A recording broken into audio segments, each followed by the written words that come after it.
That's the latest news. Weather, our first traffic report of the afternoon up next. I'm Mac Morey, WTN News.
Well, good afternoon, everybody. 7 minutes now past the hour of 3 o'clock on Super Talk 99.7. Brian Wilson in the chair, your friend and radio buddy. I have always been so and will continue to be each and every day, bringing you news and information you can use. Mac Morey is there in the newsroom, and Chris Weber is in the control room. And let's get started with the discussion of what's going on our southern border. Now, if you remember, it was the Supreme Court the other day that came up with a 5-4 decision that said that the federal government, the Border Patrol, the ICE folks, they could start cutting the concertina wire down in Texas that the state of Texas had put up along the Rio Grande River to impede the flow of people coming across the river illegally. The feeling being in the state of Texas is that, you're supposed to be taking care of this federal government, but you're not. I mean, so that we owe a debt of gratitude, I think, to the state of Texas for, deciding that they're going to actually try to do what they can to defend its territory there in that state, but also, by extension, protect us as well, since the federal government's not doing a damn thing to make it any better. And so they're shirking their responsibility with regard to the border. And that's the thing that infuriates me. Here you have the Supreme Court saying, no, the Border Patrol can start, snipping away at the concertina wire. But what it basically did was send it back to the lower court where it'll be adjudicated. But for now, there is no stay that stops the Border Patrol or federal officials from trying to take the what is basically complicated barbed wire, coils and coils of concertina wire, take it down and remove it. There's also nothing in the ruling that says that if they take it down, that the state of Texas can't put it right back up. And Greg Abbott, the governor of Texas, is being very defiant about this and saying, this is not over. We still have hearings that we can take, and it does go to the lower court, and the lower court may, ultimately decide with us. But it is maddening that we have to even have this conversation, because it is the federal government which is supposed to be responsible for protecting our southern border, and they're just not. And the numbers of people coming across just continue to grow and grow and grow. I mean, this is supposed to be the slow season. This is the winter months. This is when people don't come. And they're coming in record numbers now, I think because they see on the horizon that maybe there's some court cases that will work against it, work against their desire to come into this country. I think it's part of it. I think part of it is they look at the coming elections in this country and they realize we may soon have a new president in this country, and it's going to be a little different if Donald Trump were to take office with regard to the border. They say, so they're trying to come now while they can. And it's going to get worse every month up until the election unless something is done. And I am proud to say that there are a great number of Republicans, key Republicans around the country, who have said that's enough. Really, honestly, Texas absolutely has a right to protect its borders and ensure the safety of the residents who live there. And they must be allowed to act in a manner that is consistent with that goal. This is, there's all kinds of people who are joining. Our governor, Bill Lee. By the way, Bill Lee has put his money where his mouth is on this. We have actually sent Tennessee National Guard folks down to the border to help the state of Texas on occasion. We've done that. Bill Lee stands with the governor of Texas and says, no, ultimately, the state of Texas has a right to protect itself. Here it is from the Tennessee Star. Tennessee Governor Bill Lee confirmed on Thursday he supports Texas Governor Greg Abbott in the standoff with the Biden administration over Texas's defense of its southern border.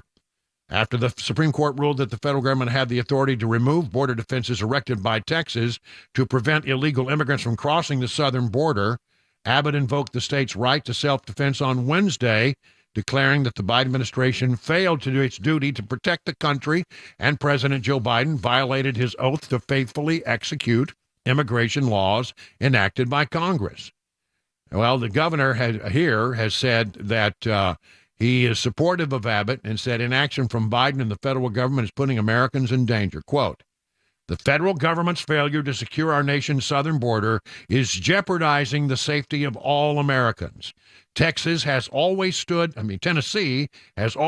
with Texas, and we always will, Governor Bill Lee earlier today. Now, the question would, to what level does that support go?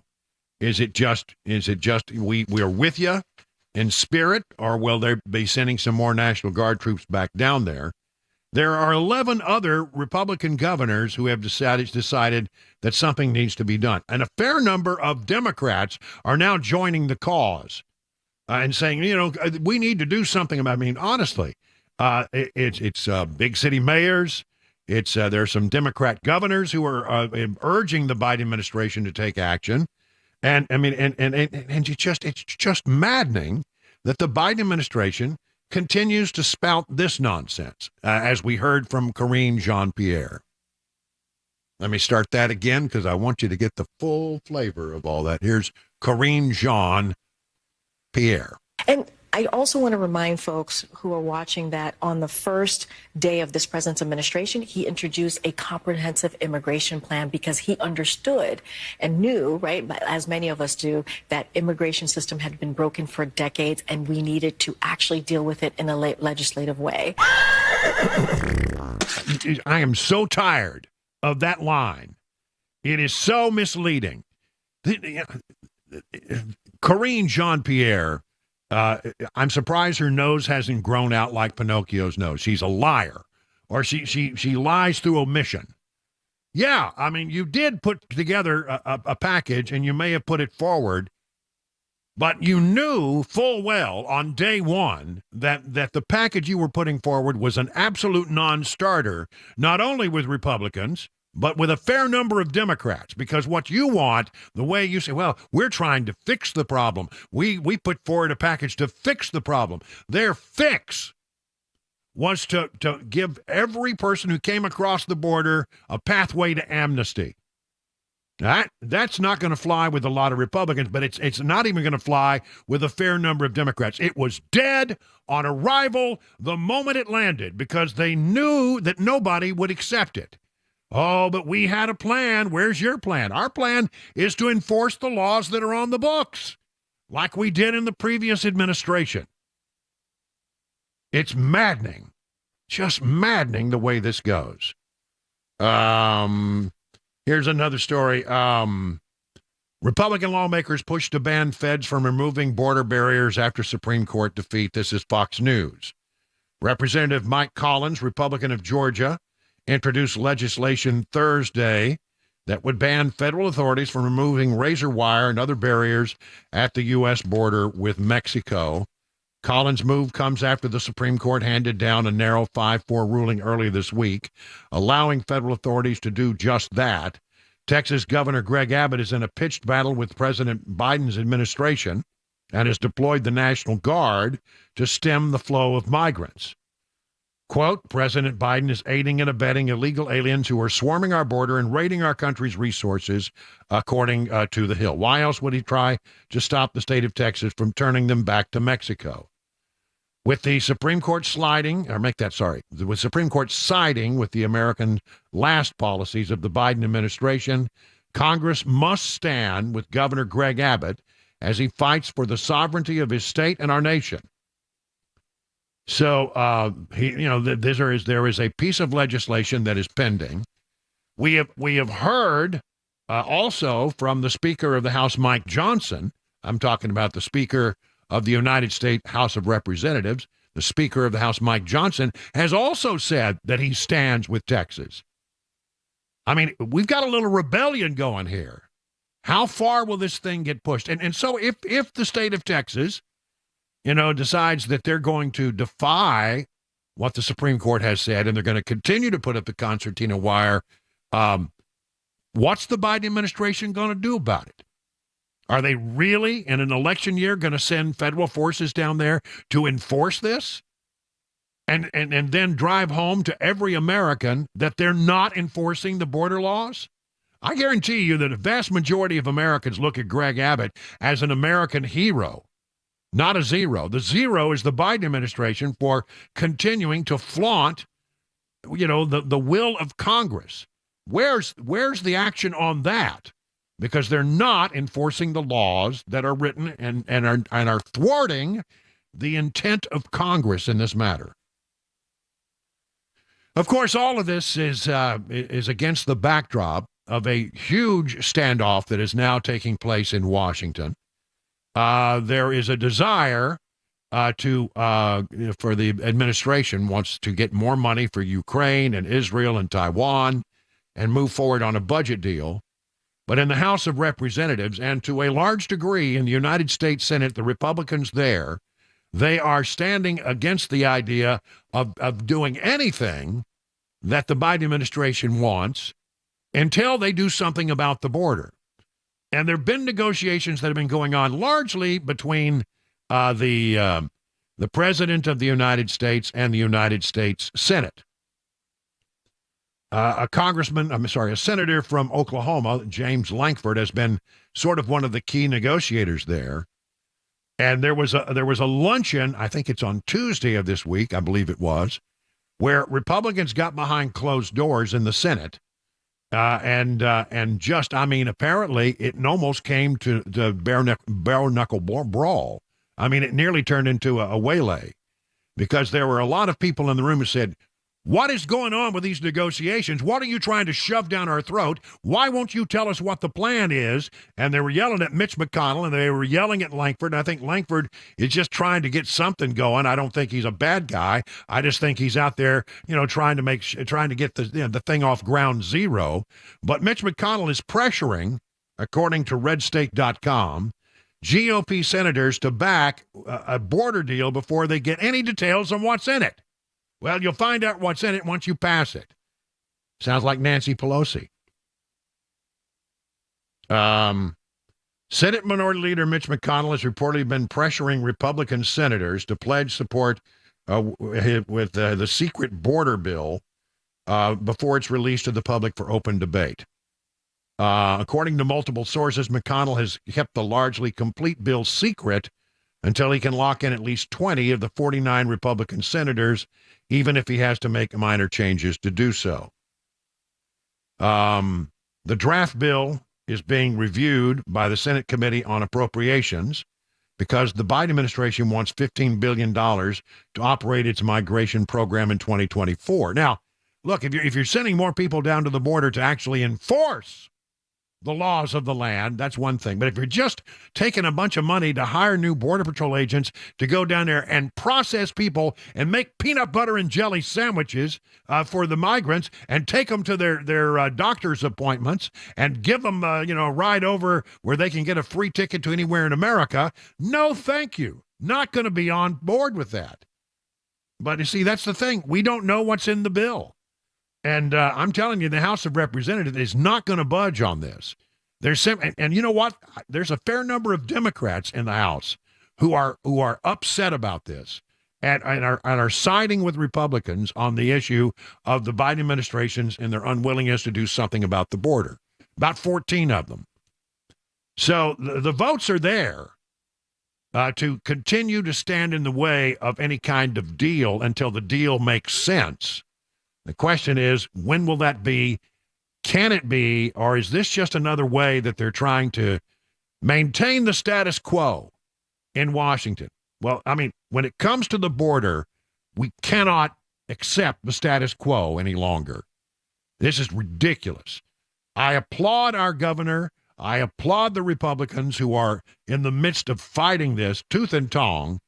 And Mitch McConnell, you need to tell us what's in the damn bill.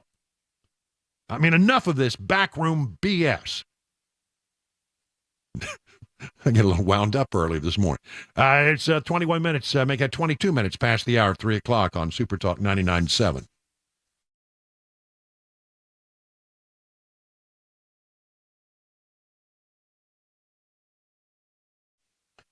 Here's a question for you. How are you faring in the rough and tumble market, up and down, up and down? I mean, if you're trying to retire, those up and downs can be nerve-wracking. It can be a little scary. But here's the thing. Beacon Capital Management has a plan to assess where you are and help you make any mid-course corrections that might be needed. I mean, wouldn't it be great to have peace of mind that you're on the right path as you head toward retirement? Beacon can provide you that reassurance. It starts with a simple phone call. I'm going to give this number several times, so get a pencil, write it down. 615-488-9303. Now, the experts at Beacon will ask you some questions and then get back with you, and you don't have anything to worry here. Nothing to lose except for the worry that you may have about your retirement. So get started today by calling 615-488-9303. At the end of the process, you'll be able to rest easy knowing you have a plan that meets all your retirement goals. Replace the worry with confidence that you're on the right path. Again, 615-488-9303. The experts at Beacon stand ready to take your stress away, and you can learn more at askbeaconnow.com.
Brian Callahan giving his first press conference officially as the Tennessee Titans' new head coach. Juvenile crime in Tennessee and the defamation case involving former President Donald Trump happening right now as he prepares to take the stand.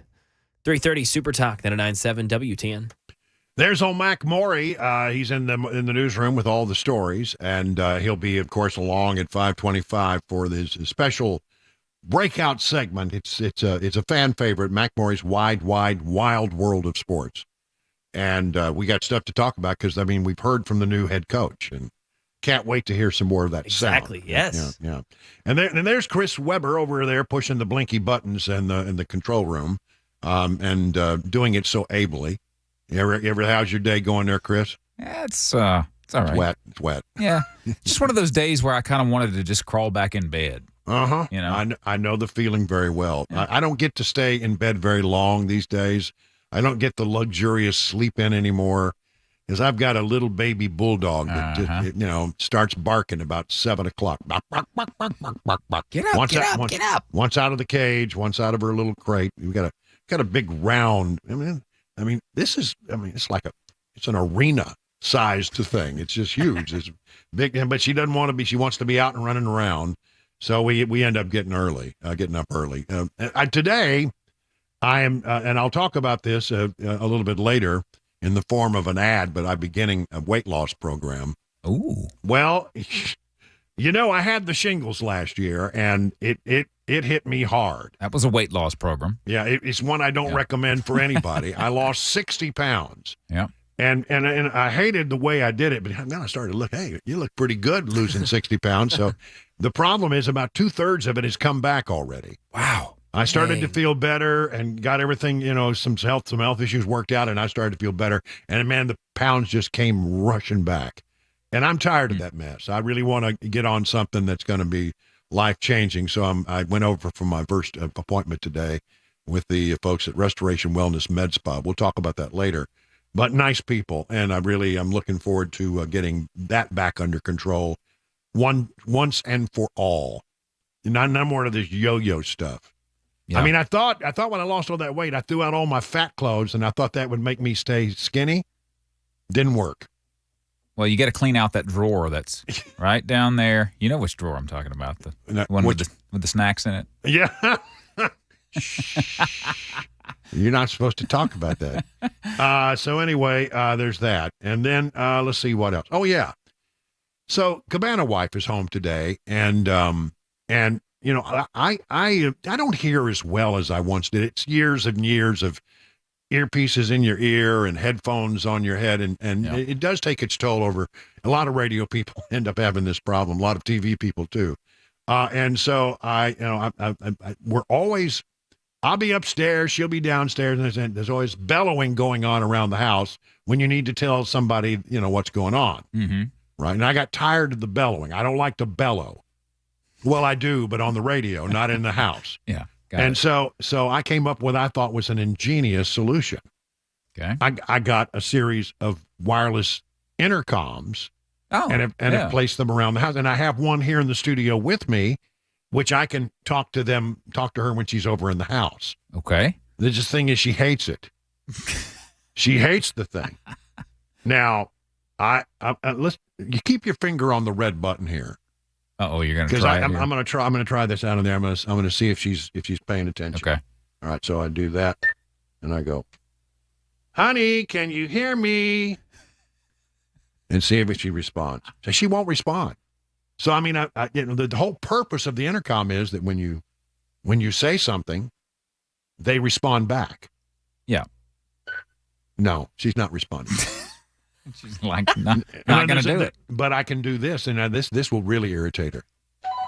Oh, that would drive me nuts. No. Yeah, she does. Yeah, she doesn't. She's going to smash those things. Yeah. Again, keep your finger on the button because who knows what's going to happen. Well, anyway, see, again, technology provides the solution, but people have to be willing to use the technology. That's true. Yeah. Nah, she's not going to answer. 31 past the hour now, 3 o'clock on Super Talk.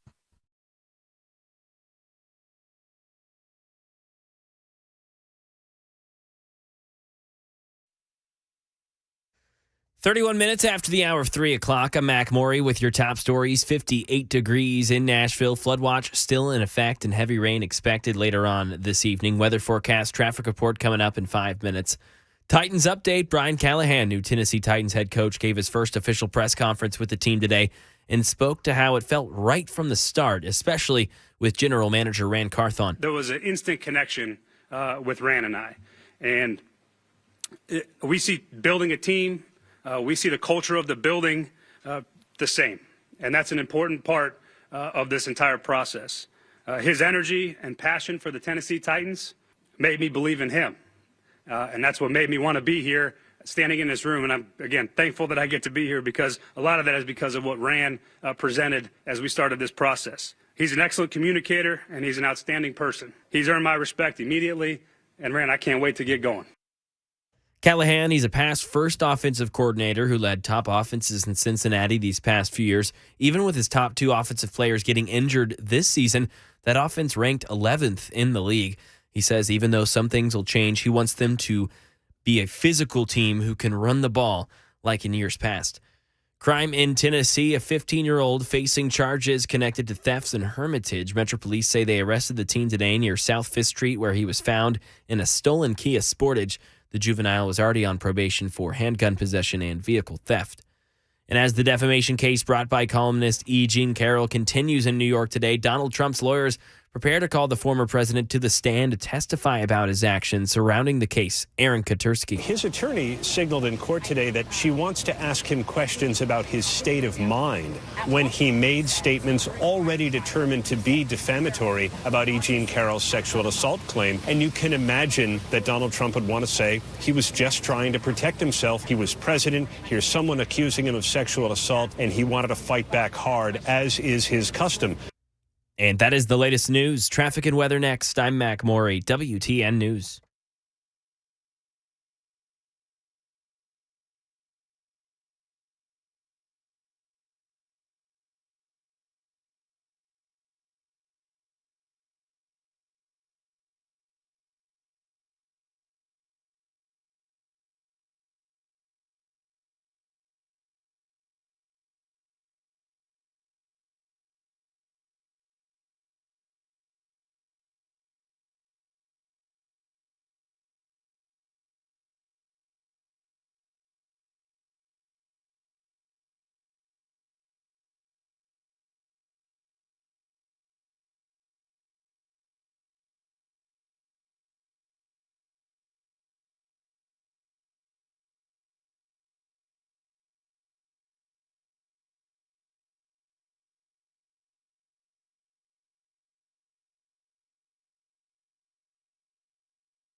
It's 39 minutes now past the hour of 3 o'clock on Super Talk 99.7. I'm Brian Wilson, your friend and radio buddy, and I'm apparently going to have to give some lessons to the Cabana wife again about how to use effectively the intercom system. Yeah, I'm sure she's looking forward to that. Yeah, and she says, I'm trying to talk to you. Well, I mean, apparently there are buttons involved. That's all I'm saying. How about a little Second Amendment news? What do you say? A lot of stuff that fell upon my transom today that has to do with your Second Amendment rights to own and carry weapons. And there's a movement that's sort of been under the radar that would change a lot of things if it were to be take on a larger sort of if this is used in other places. It's been used in Virginia, and it's been used. They're trying to use it in Virginia. They've tried to use it in other places. Let me see if I can give you the background on it. This is from Washington Examiner. A national group that champions concealed carry rights warned of a growing effort to limit the distribution of permits to carry firearms on Wednesday. The U.S. Concealed Carry Association for Saving Lives Action Fund says that it has started a campaign to stop states from using backdoor tactics to make it more difficult to get concealed carry permits. Now, the campaign right now is focused on a Virginia lawmaker's proposal to remove the U.S. Concealed Carry Association and the National Rifle Association as groups that can be in charge of safety education classes that are sometimes required to get a permit. Now, every state has sort of different laws about this. Instead, the proposal from Democrat State Delegate Dan Helmer would put the state government in charge of the education curriculum. Now, there you go. Do you really want the government teaching us how to be safe gun owners? And what this has happened already in California, and a similar setup in California has led to a dramatic cut in the number of permits issued because the state cut the pool of instructors, according to media reports. By drastically cutting access to essential firearms education and training that people need to be responsible gun owners, this legislation would do nothing but make Virginians feel less safe. The group said the legislation would create a backdoor to restricting access to concealed carry permits, placing the politicians in full control of how Virginians can exercise their fundamental right to self-defense. Now, again, I don't imagine this is going to happen in the state of Tennessee, but I do think it's pretty interesting that this is now starting to happen. We have reciprocity with so many of the states. I'm pretty sure Tennessee has the reciprocity with Virginia. But are you walking into a situation where your concealed carry permit might not work when you cross state lines? So you don't need a concealed carry permit in the state of Tennessee unless you want reciprocity in other states. So there is that. Then there's this. Now, this is Tennessee. It's a new House bill that's being proposed by Representative Jody Barrett of Dixon. Bill was introduced in Tennessee this week to allow people with certain permits to carry guns in businesses that prohibit or restrict them. This is House Bill 2032, filed by Representative Jody Barrett. It will remove offenses of possessing a weapon in a building that prohibits or restricts them, allowing people with an enhanced handgun carry permit to carry inside. Firearms and ammunition, as introduced, removes the offense of possessing a weapon in a building that prohibits or restricts weapons, allows a person with an enhanced handgun permit to carry a handgun into a business that prohibits or restricts weapons, removes penalties for violations of certain firearm provisions. He has sponsors and co-sponsored many bills in Tennessee surrounding firearms over the course of the year. As introduced, it preempts the entire field of legislation regarding extreme risk protection orders to the exclusion of all county, city, town, municipality, or metropolitan government law, ordinances, resolutions, enactment, or regulation, blah, blah, blah, blah, blah, blah.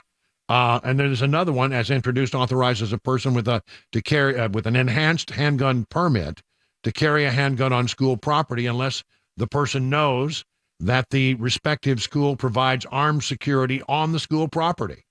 It removes certain exemptions of a law enforcement officer's authority to possess a firearm on school property and authorizes certain community corrections officers to possess a handgun on school property. And then there's another one, House Bill 0746, removes the authorization for an individual, corporation, business entity, or state and local or federal government entity to prohibit the possession of weapons by a person who has at a meeting conducted by or on property owned, operated, or managed or under the control of the individual, corporation, business entity, or government entity, and removes the criminal offense of possession of a weapon in a building or property that is properly posted. See, then what happens is you go a lot of places and there's a little thing there that said weapons not allowed here. But if this bill were to become law, as I understand it, it would say if you have an enhanced permit, then you could still go into that building carrying a concealed weapon. Now, these are just proposed bills that still have to work and win their way through the process, but it is interesting that this is now being discussed here in Tennessee. Story number 4 with regard to the Second Amendment. Felons must get gun rights back if they want voting rights restored, according to Tennessee officials. From the Associated Press, the state's toughened voting rights restoration policy requires people convicted of a felony to get their gun rights restored before they can become eligible to cast a ballot again. Tennessee's election office said Tuesday, confirming a mandate that officials had been debating internally. Last summer, election officials interpreted a state Supreme Court ruling as requiring that all convicted felons applying for reinstated voting rights first get their full citizenship rights restored by a judge or show that they were pardoned. Voting rights advocates have argued the legal interpretation was way off base. The change, instituted by election officials in July, has since halted almost all voting right restorations. More than 60 people were denied and just one person approved. In the nearly 7 months before it was implemented, about 200 people were approved and 120 denied, according to data from the Secretary of State's office.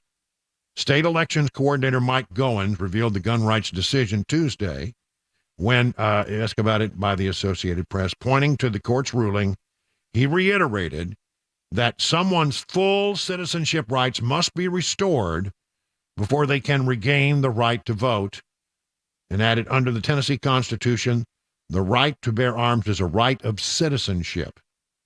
This from the website of WSMV, their take on it, but it's Associated Press reporting. GOP attorney generals, this is around the country, are taking aim at a Democrat plan for Biden to shut down critical ammo manufacturers. All 28 Republican attorneys general are asking White House to stop Democrats' push to close the largest ammunition manufacturing plant.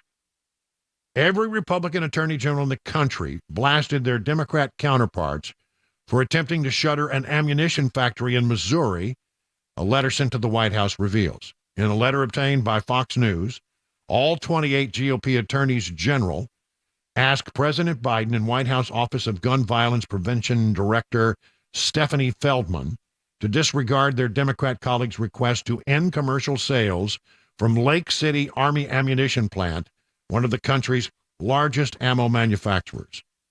Democrats had previously asked the administration to investigate the contracting and manufacturing practices of the plant after the New York Times, here we go, alleged that military-grade rounds were sold commercially and connected to mass shootings. But the Republicans say the Democrat letter contained a, quote, litany of errors.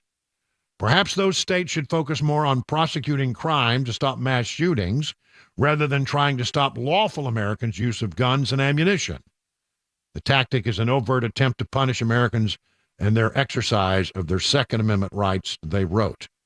Among the errors, the GOP attorney generals point out that their Democrat colleagues allege that the ammunition manufactured for military use does not belong in communities. Well, first, the ammunition manufactured at Lake City and sold in the commercial market is not the primary rifle cartridge used by the United States military.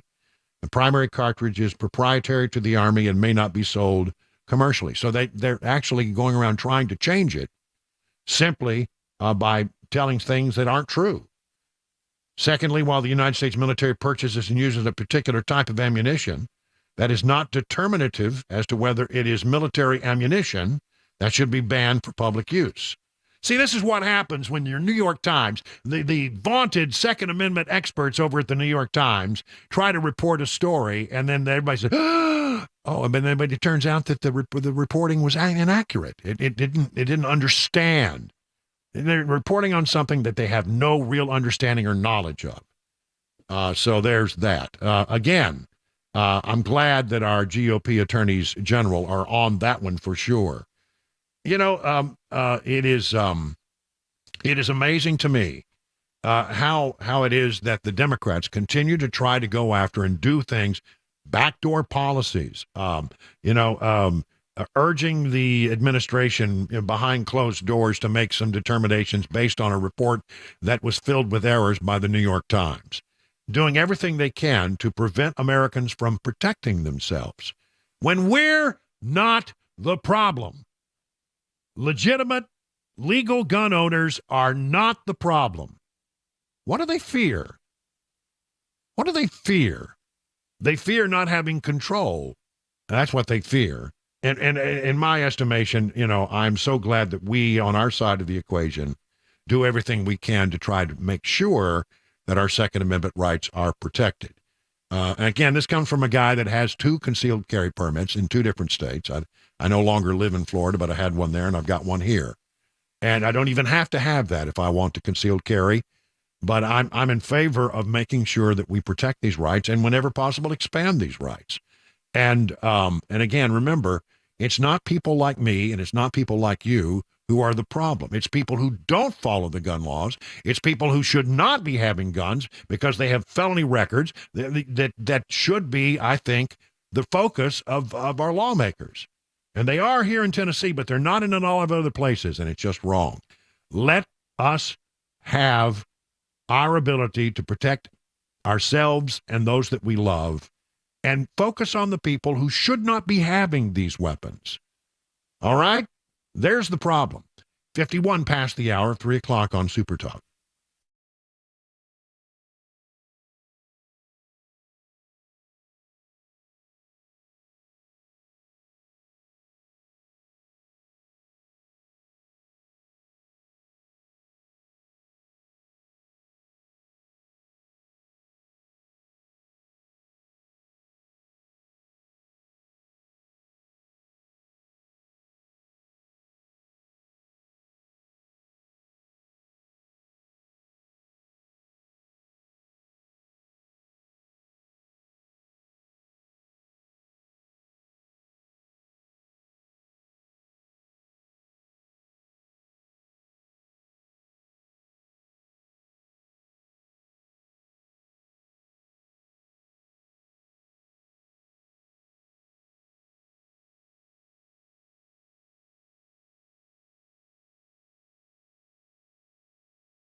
New Titans head coach Brian Callahan gives his first press conference with the organization.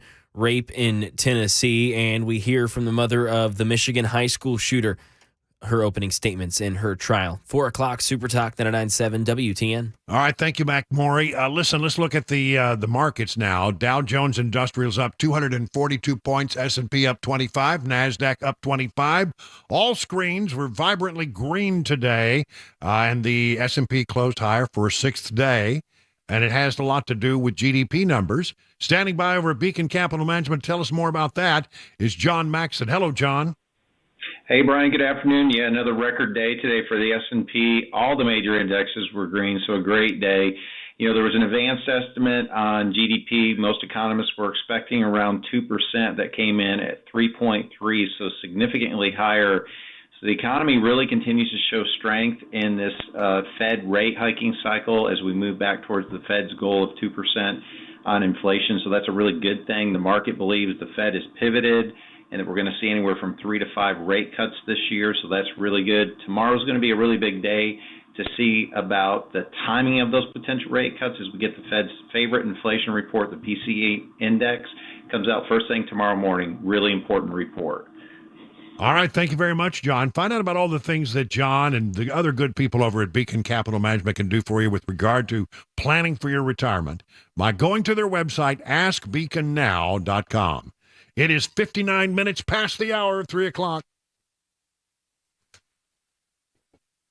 Man, we've had rain, we've had snow, we've had ice, we've had it all, right? And you might find that you have waterproofing problems or foundation issues as a result of all that. And you need to call the people I would call United Structural Systems, 615-488-7855. Listen, the problem is, you know, you don't know anything about this stuff. I mean, you know, you're not an expert. I mean, you're smart, and I give you that. But, I mean, this is their area of expertise. This is what they do. And they're not out to sell you something that you don't need. They're out to solve your problem. And I'm telling you, they're good people. 25,000 satisfied residential customers. Listen to this. Jerry, this is the best crew we have ever had do work on our house. Here's Chris. I appreciate the integrity, speed of feedback, and the quality of the work provided by all those who worked with us. USS is loyal and trustworthy, says ME. All kinds of good things being said by people who've done work for them. Listen, they will just come out, they'll assess your situation, they'll tell you what you should do. If you decide to go forward, you don't pay a penny until the job is done, and you are completely satisfied. USS, they guarantee their best, serving Middle Tennessee, Southern Kentucky, Western Kentucky, Northern Alabama, online at USSTN.com. Again, the number, 615-488-7855.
.401, I'm Mac Morey with your top stories. 58 degrees right now in Nashville. Rain on and off all week. And for the rest of this week, it's now sponsored it's prompted a flood watch in effect for a large portion of Middle Tennessee. And that is in effect through this afternoon until 6 o'clock.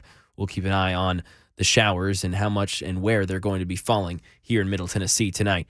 Traffic, complete weather forecast coming up in 5 minutes. Tennessee Titans news. New head coach for the franchise, Brian Callahan, gave his first presser with the team this afternoon, and he spoke to what the precedent will be when working with the players and being a part of this organization. Anybody who deals with our players, the expectation is to bring great energy, have great experience, and have great expertise. We want everyone who affects them to be able to have that enthusiasm and our shared vision. We're going to be a connected football team. We're going to be a connected organization. I believe in it. If you don't have a connection, it's really hard to do anything of worthwhile. The business of this sport really is all about people and relationships, and so if we don't have any sort of connection, there's really no point in us doing our jobs the way we do it. This is what makes it fun. This is what I enjoy the most, is being able to be connected with the people that I work with every single day. And Callahan's dad, Bill, a longtime NFL coach and once upon a time head coach as well, Brian didn't tie himself to his dad. He moved up and did his own, never working with or under his father. And he may bring on his dad now to be the offensive line coach. And Brian plans on making this a pass-first offense that still brings that intensity and physicality as past Titans teams have so often done. He says he will be the play caller, and that's something he's never done or had sole ownership of in his whole NFL career. Crime in Tennessee. 31-year-old Tanner Patterson was arrested last night accused of raping 2 women. He allegedly started conversations with these 2 women on a social networking app before meeting with one less than 2 weeks ago, the other last night. Both victims claim that he hit them with a handgun several times before sexually assaulting them, stealing from them. The second victim says that he deleted evidence of him from her phone and threatened her. She ignored him. She called police when she left, and officials who had already identified Patterson as a suspect arrested him. He remains in custody on a $310,000 bond.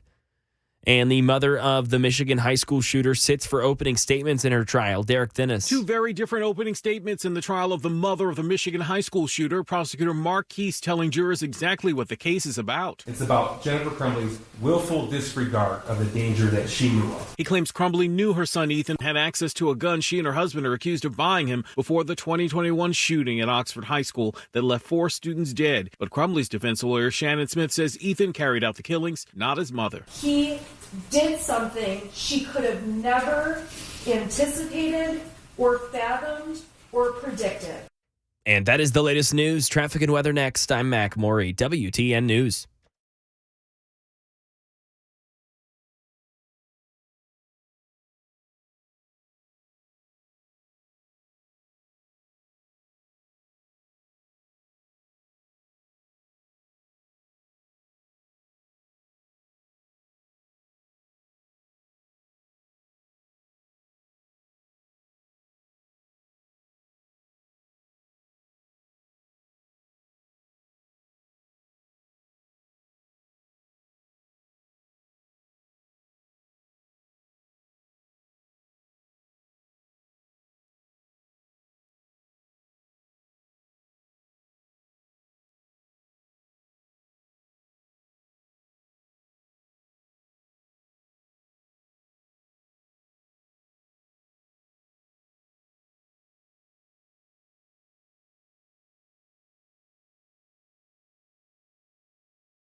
It is 8 minutes now past the hour of 4 o'clock on Super Talk. I'm Brian Wilson in for hour number 2.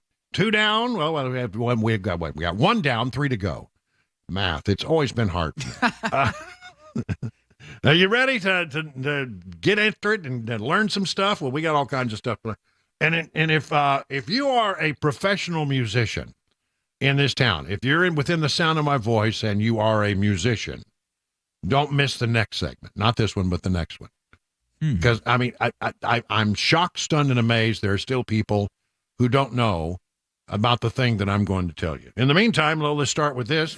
Time for our 2024 update, as we are in the thick of it right now. As if you haven't been with us for the last few days, here's what you need to know. Number one, as far as we're concerned, Trump is the nominee. He's the presumptive nominee. In fact, there's even talk today that the Republican National Committee, the RNC, is actually thinking about going ahead and just calling him the presumptive nominee.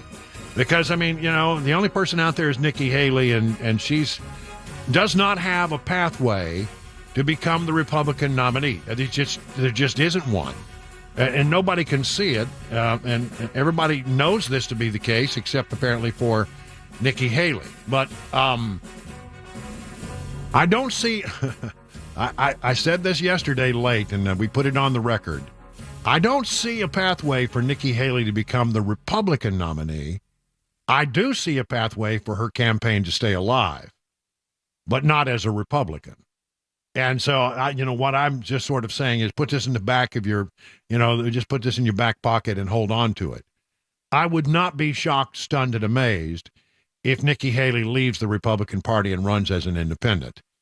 Because if you look at what she's been able to do to grab, about a quarter of Republican votes who don't like Trump, and her appeal in New Hampshire to moderates and even a fair number of Democrats, she could be a formidable independent candidate if she chose to go that route. So, she says she's in the race. She doesn't say which race she's in. She's in the race for the presidency, but not, is she talking about the GOP nomination? Because she's not going to win the GOP nomination.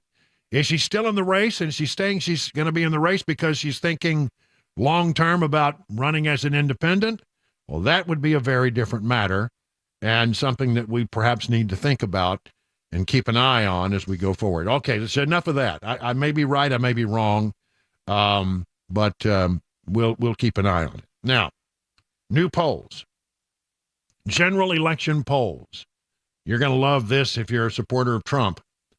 Messenger Harris X has Trump beating Biden by 7. That's a bunch.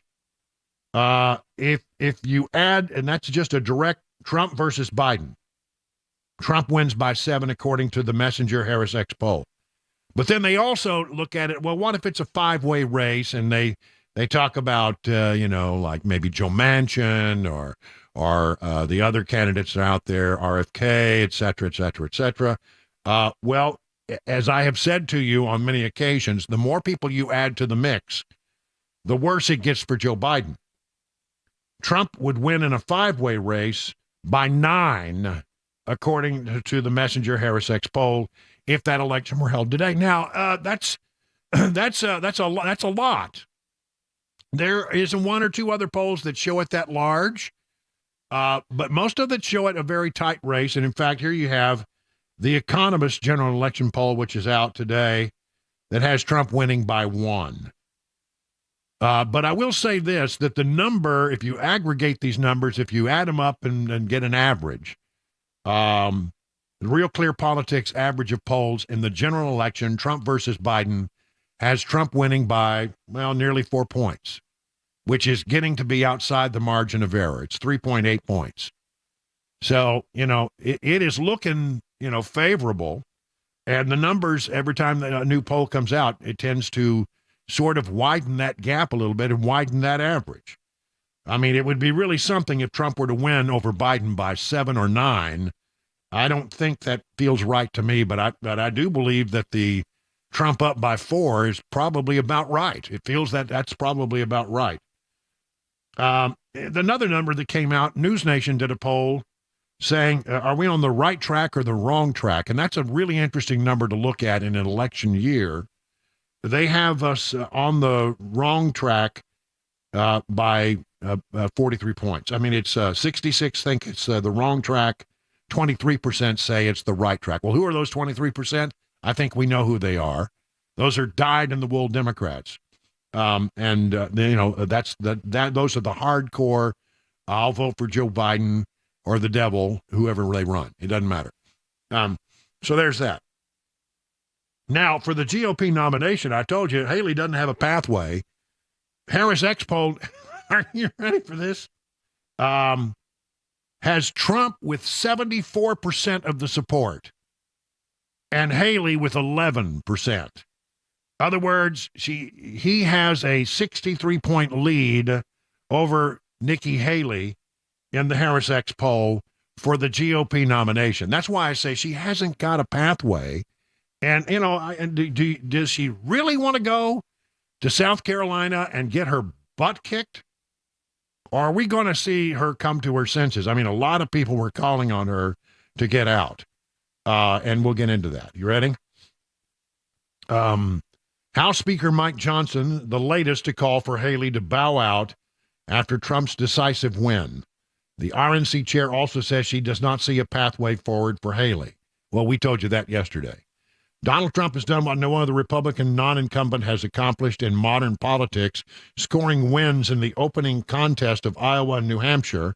He scored both with more than 50% of the vote, without participating in a single debate and while facing the political machinery of two popular incumbent governors who threw their support to his competitors. This from justthenews.com. The lone remaining major competitor in the Republican Party is Nikki Haley, who tried to sound like a winner despite trailing by about 12 points as the evening wore on. But even in that handy defeat, Haley's showing was somewhat a political mirage. Exit polling shows she captured only about a quarter of registered Republicans who cast ballots. The vast majority of the people who voted for Nikki Haley in New Hampshire were Democrats or independents. Only about 27% of those who voted for Nikki Haley in New Hampshire were Republicans. The rest were people who crossed over or independents. So, yeah, she's got support. It's just not among Republicans. So Donald Trump is going to be the nominee. There seems little that can stop that from happening. And it seems like, it's just a matter of time. And so I love the idea of the RNC saying, he's our guy. We're all going to get behind him. I don't care what Nikki Haley says. I don't care what she does. We're just going to move forward and start thinking about the general election and the matchup there. Now, you have heard me long say that I do not believe that Joe Biden will actually be the nominee. I don't know how much to put into this because as I read the story, it's very thinly sourced. But I'm going to read it to you anyway. And again, it seems right to me, although I think the sourcing is a little weak. Earlier this month, we learned that Barack Obama advised Joe Biden on how to beef up his re-election campaign. Now he appears to have given up all hope for Biden's struggling campaign. The former president and other allies of Biden have advised him to quit the 2024 race to save America and the Democrat Party, according to a report from Radar Online.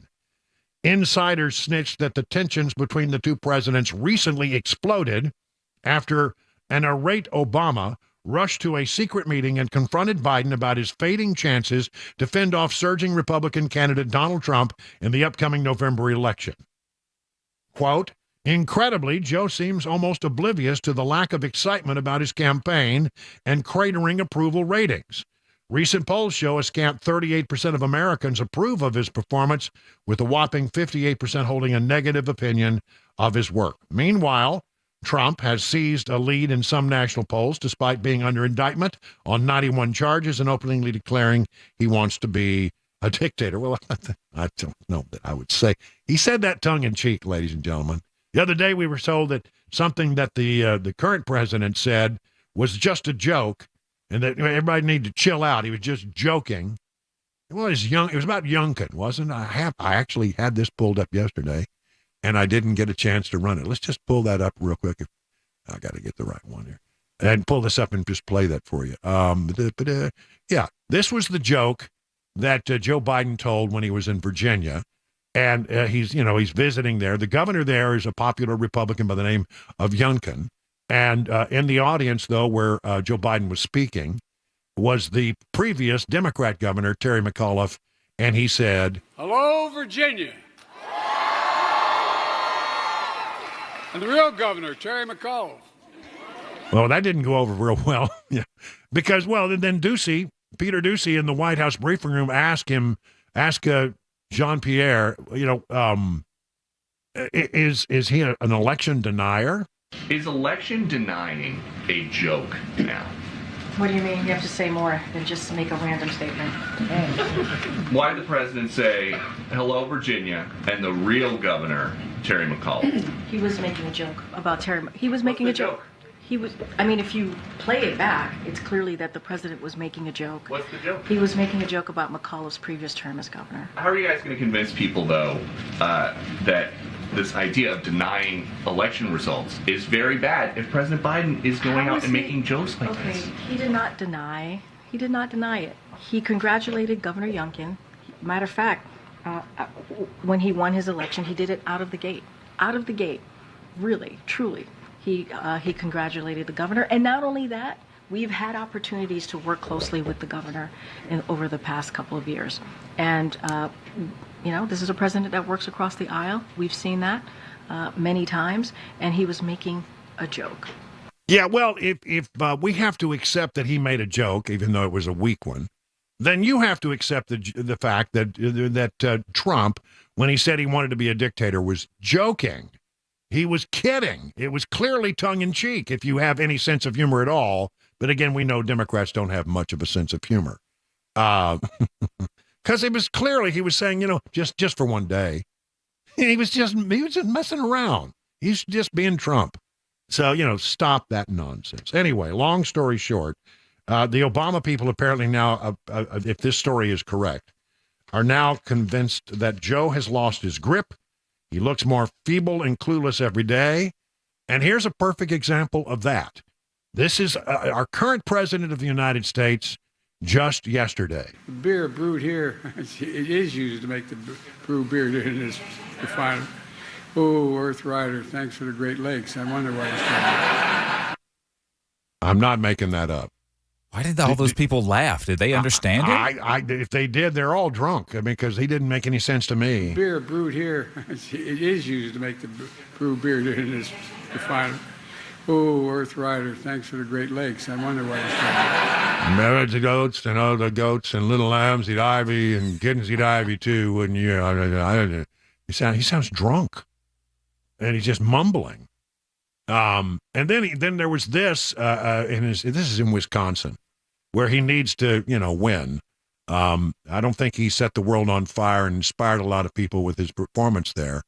Here he is talking about the new jobs that the Biden administration has brought. 14 million new jobs since I became president. 169 new jobs in Wisconsin. Well,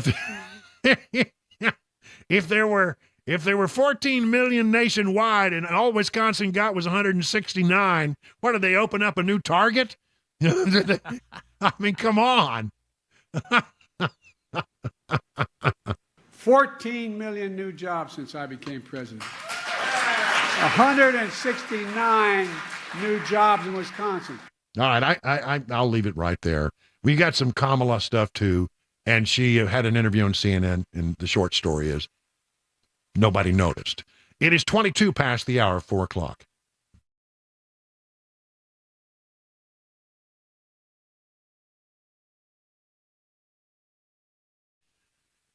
Grace Point delivers medicine affordably with menu-style transparent pricing so you'll know how much it costs before the care is delivered. They have smart care plans, just $69 a month. You get unlimited office visits and free basic labs for the entire year. They treat the entire family, even newborns, so they offer family plans as well. Now, in conjunction with a high-deductible insurance plan, this could save you and your family some money. Really, seriously, take a look at it. At Grace Point, They take their time with each patient. They see you the same or next day. There are no long wait times or crowded waiting rooms. They treat naturally whenever possible, and it is a military vet-owned practice. Just some of the reasons why it's been voted the best primary care provider year after year after year.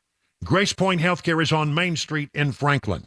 599-6868 to schedule a visit.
We hear from the new Titans head coach and what he wants to see out of his offense coming up next fall, and money news.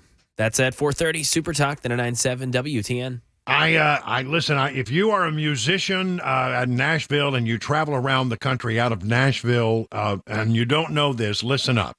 And what brought this to my attention was a story at the Channel 2 website about a Nashville songwriter by the name of Ben Roberts. Had a 1962 J45. I would kill to have one in my collection. That's a great guitar. 62 J45. That's the guitar that John Lennon played. valued at $5,000. He's taken it everywhere. Got a hard case for it, right? He gets the guitar back after a flight on United, and it's wet. There are tread marks on the case. Well, how did that happen? And a 30-inch crack in the top of the guitar. I mean, it's just enough to make your stomach turn if you love guitars like I do.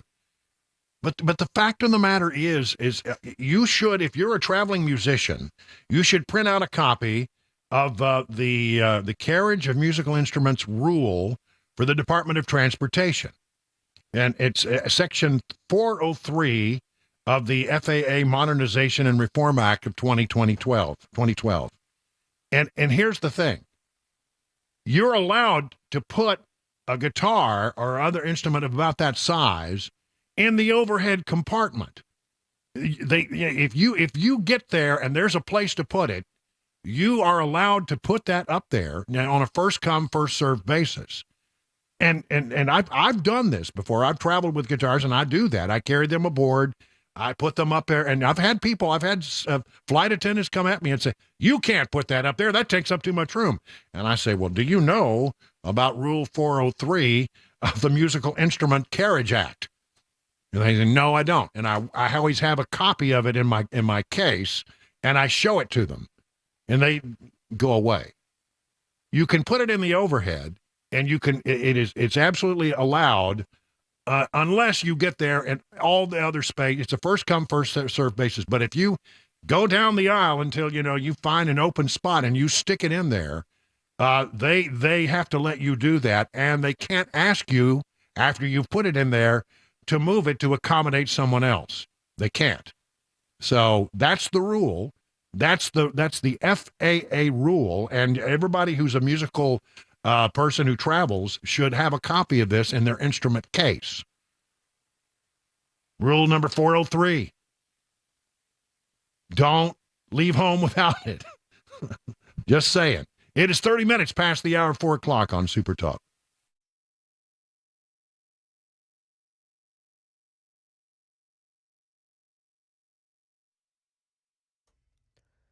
.30, I'm Mac Maury with your top stories. 58 degrees, rain still falling around the mid-state. Got a flood watch still in effect through this afternoon. Your forecast and your traffic reporter just ahead in 5 minutes. A Titans update. New Tennessee Titans head coach Brian Callahan gave his first press conference as a part of the organization today and got into what he wants to see from his new offense. We want to be great detail in the passing game, route definition, route spacing, want to be able to complete balls at a high percentage. That's always going to be the goal. The run game, we still want to be physical. Don't get that part twisted. That's been part of the Titans' identity for a long time, and it will continue to be. We'll be a physical football team, and we'll be able to run the ball the way we need to win football games. Callahan says he will be the play caller. It's something that he's never had sole responsibility of in his professional career. He says the most important part of this team will be communication and collaboration. Now over to the money news. Daria Albinger fills us in on what happened on the market today. Stocks rose on the latest report on the economy. The Dow jumped 243 points. The Nasdaq rose 29 and the S&P cruised to another record close, up 26. The nation's economy grew at an unexpectedly fast pace of 3.3% from October to December, another sign that we're willing to spend freely despite high interest rates and inflation. It's the sixth straight quarter that the GDP growth has grown at an annual pace of 2% or more. Consumers drove fourth quarter growth with increased spending on things from clothing to furniture to hotels to restaurants. More than 4,700 auto dealers sent a letter to President Biden urging him to stop regulators' efforts to require vehicles to emit less pollution. The EPA is expected to finalize its proposed greenhouse gas rules in the coming weeks. First-time jobless claims rose by 25,000 last week, but the Labor Department says overall layoff levels are still historically low. And that is the latest news, traffic and weather on the way. I'm Mac Maury, WTN News.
You know, I'm very excited because today I'm beginning my journey to lose weight with the help from the folks at Restoration Wellness Med Spa in Lebanon.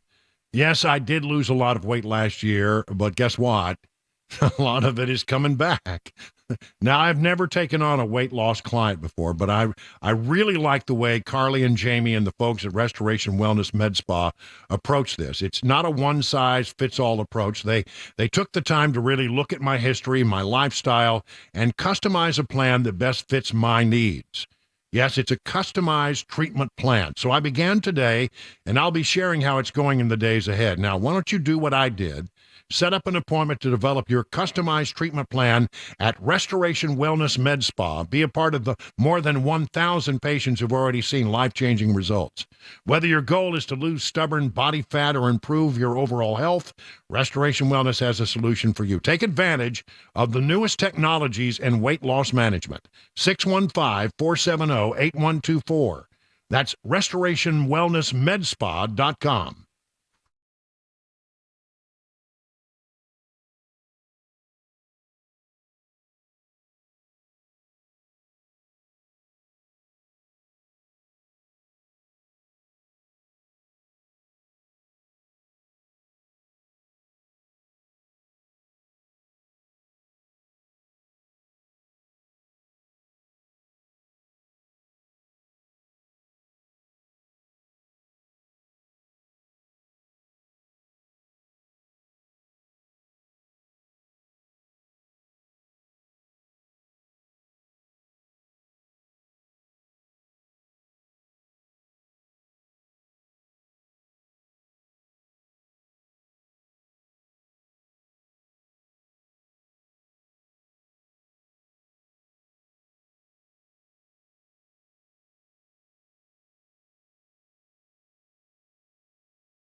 It is 39 minutes now past the hour, 4 o'clock on Super Talk 99.7. Brian Wilson in the chair, Mac Morey doing the news, Chris Weber, he's pushing all the blinky buttons, and we're bringing you news and information all the way till 7 o'clock tonight.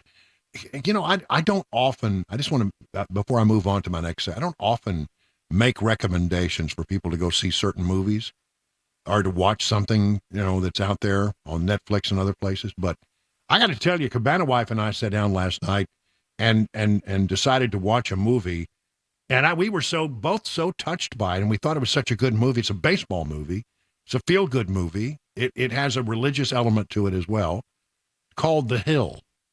And Dennis Quaid is in it. And I got to tell you, that was a fantastic movie.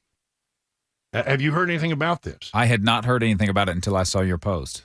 Yeah, it does look good, though, watching the trailer. Well, apparently the young man who's the sort of the star of it is actually, I understand, a Tennessean. And there are some other people who will be well known to you, but it's based on a true story. And it was, I thought, one of the best things I've watched in a long time. And if you love sports and if you love baseball, but if you just want a good story that's sort of inspiring, I got to say, I don't often go to the mat and make a recommendation like this, but it's completely family friendly. It is emotionally engaging, and it's inspirational. At the end of it, you go, wow, wow. You have a good feeling. It's one of those movies where at the end of it, you go, that was a great story. I'm glad I watched that. So yeah, I'm going to have to check it out. Yeah, I would recommend it. And, and again, what I like about it, first and foremost, is a lot of stuff you see on Netflix is not family friendly.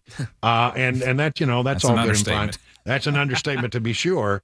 But this is. And I want stuff that really that's family friendly, that just is a good, clean telling of a really compelling story in an interesting way.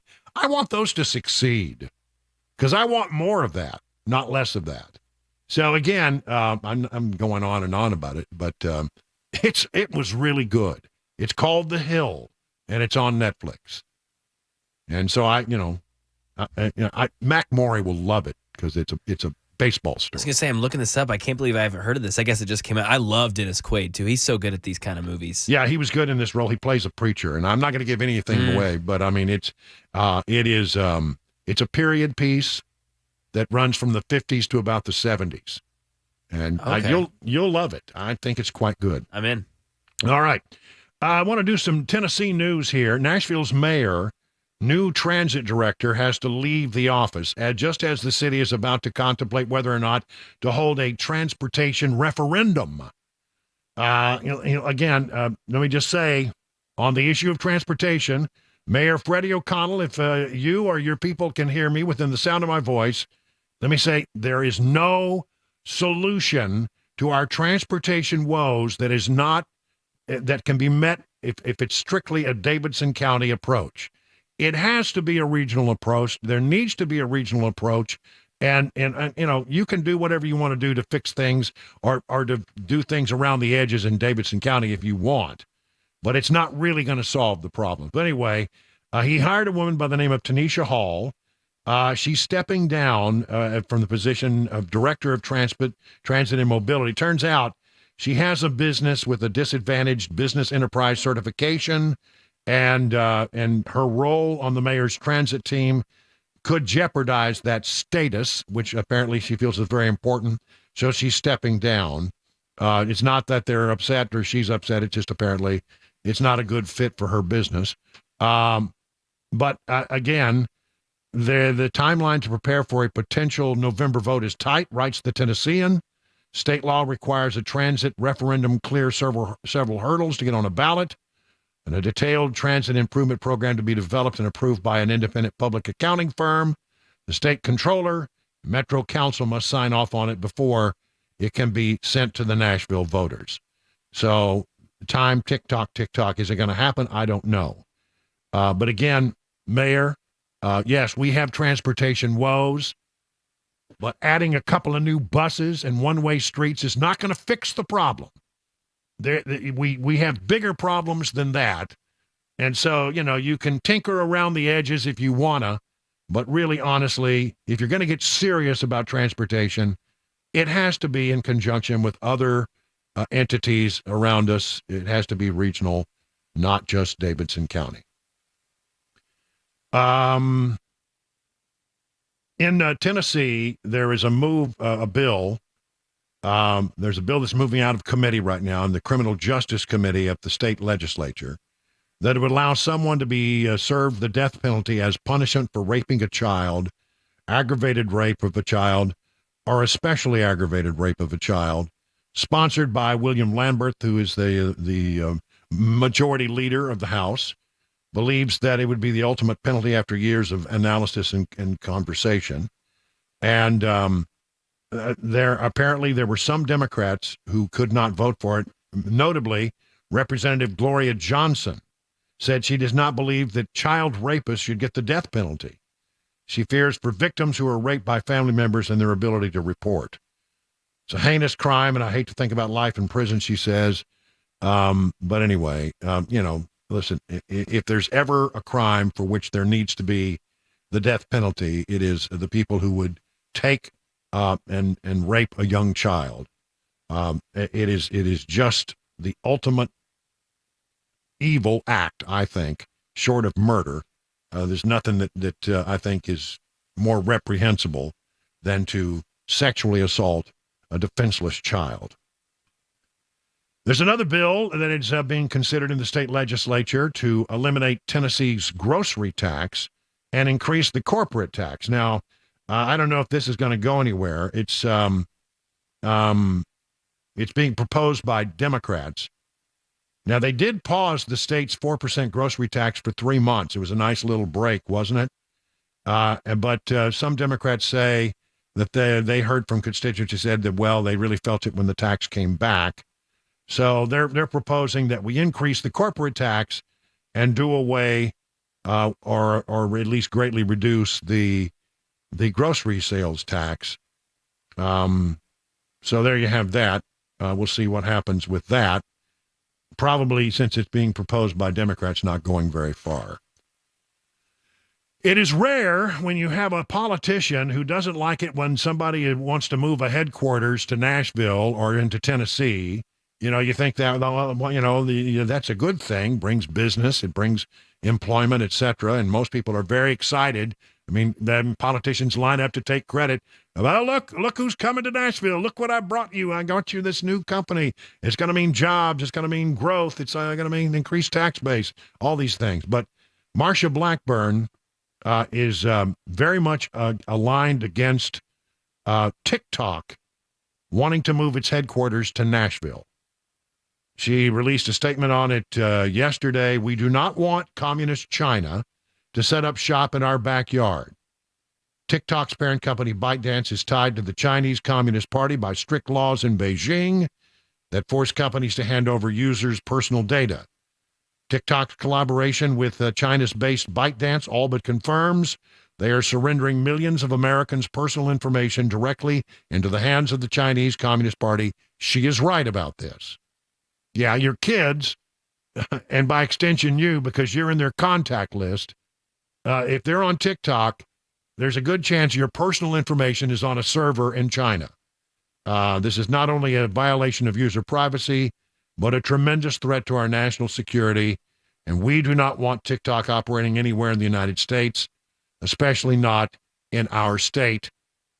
That's Marsha Blackburn, who I've reached out to talk about this and other things that are going on in Washington, specifically what's going to happen with this border deal that the Senate is now considering. And she will join us tomorrow for a more detailed conversation on TikTok and the border and all the other things that are going on in the swamp at 5:05 tomorrow. 5:05 p.m., Marsha Blackburn will be our special guest on that. It is 49 minutes now past the hour of 4 o'clock on Super Talk 99.7.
taking a look at the new Tennessee Titans head coach, Brian Callahan. Immigration, it's a key issue right now, and water outages in Tennessee. 5 o'clock on Super Talk 99.7 WTN. We're number one. Tennessee is number one, but not in a good way. Oh. No, I'm sorry. I got you all excited, didn't I? Yeah. Well, apparently we are the state in which more people do vaping. We're number one in vaping. Not necessarily something I think to be extremely proud of. I don't know. Look, I don't judge people, but I've always thought I don't get the vaping thing at all. I just don't. And you know, just, I see people coming out of a store and they start vaping, and there's this gigantic, just amazing. Looks like a fog bank is settling in. Yeah. And I'm going, really? Do you realize how dumb you look? I don't know. It's just me. My favorite's the one when they're doing it in the car. Yeah. Looks like the car's on fire. Yeah, I know. They wanted to run up with my fire extinguisher and help them out, you know. That'd be fun. Well, anyway, apparently a study done, and apparently we're number one. And Tennessee ranked highest of all 50 states. Tennessee's score was number 1, Kentucky number 2, Oklahoma number 3, Idaho number 4, Arkansas, Alabama, Louisiana, West Virginia, North Dakota, and number 10, Hawaii. So not something to be particularly proud of. And then I saw this story that's sort of related to it at Channel 2's website. Sumner County students are going to have a tough time hiding their vapes because the district purchased nearly 200 vape detectors in an effort to stop vaping at middle and high schools. Now, it doesn't isolate and point out exactly who's vaping, but if it picks up the sort of the chemicals that are left over after vaping and tells you what areas of the school that apparently it is happening in. And so it gives the SROs something. And parents, if you find that your kid has a vaping pen or a vaping device, it may not, you may be shocked to know this, it may not be tobacco. It may not be nicotine. It may be something else, because the number one problem they have is vaping with THC, liquid THC. Imagine that.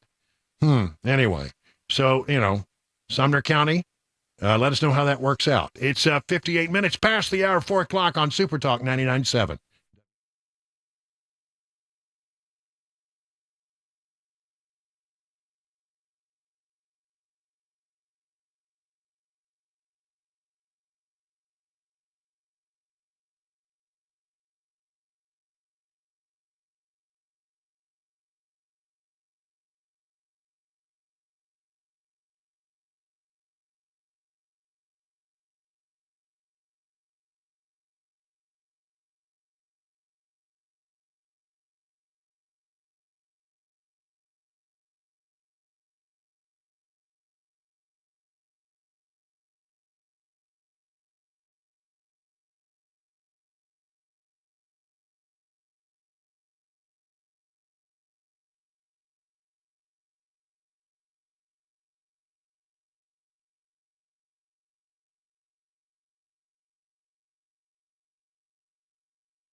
5 o'clock, I'm Mac Morey with your top stories. 58 degrees in Nashville and still tracking rainfall in Middle Tennessee. Traffic weather forecast coming up in 5 minutes. A Titans update. Brian Callahan, the new Tennessee Titans head coach, gave his first official press conference with the team today and spoke on how important collaboration with his players is in order for the team's success. You have to have those guys feel like they're in a place where they can say what they need to say.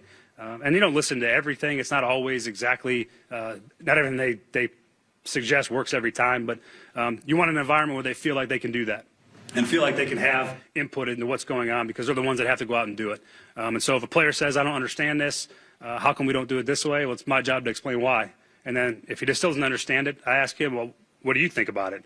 And you can have a good dialogue, and a lot of times you're able to find a great solution to whatever the problem is you're trying to solve.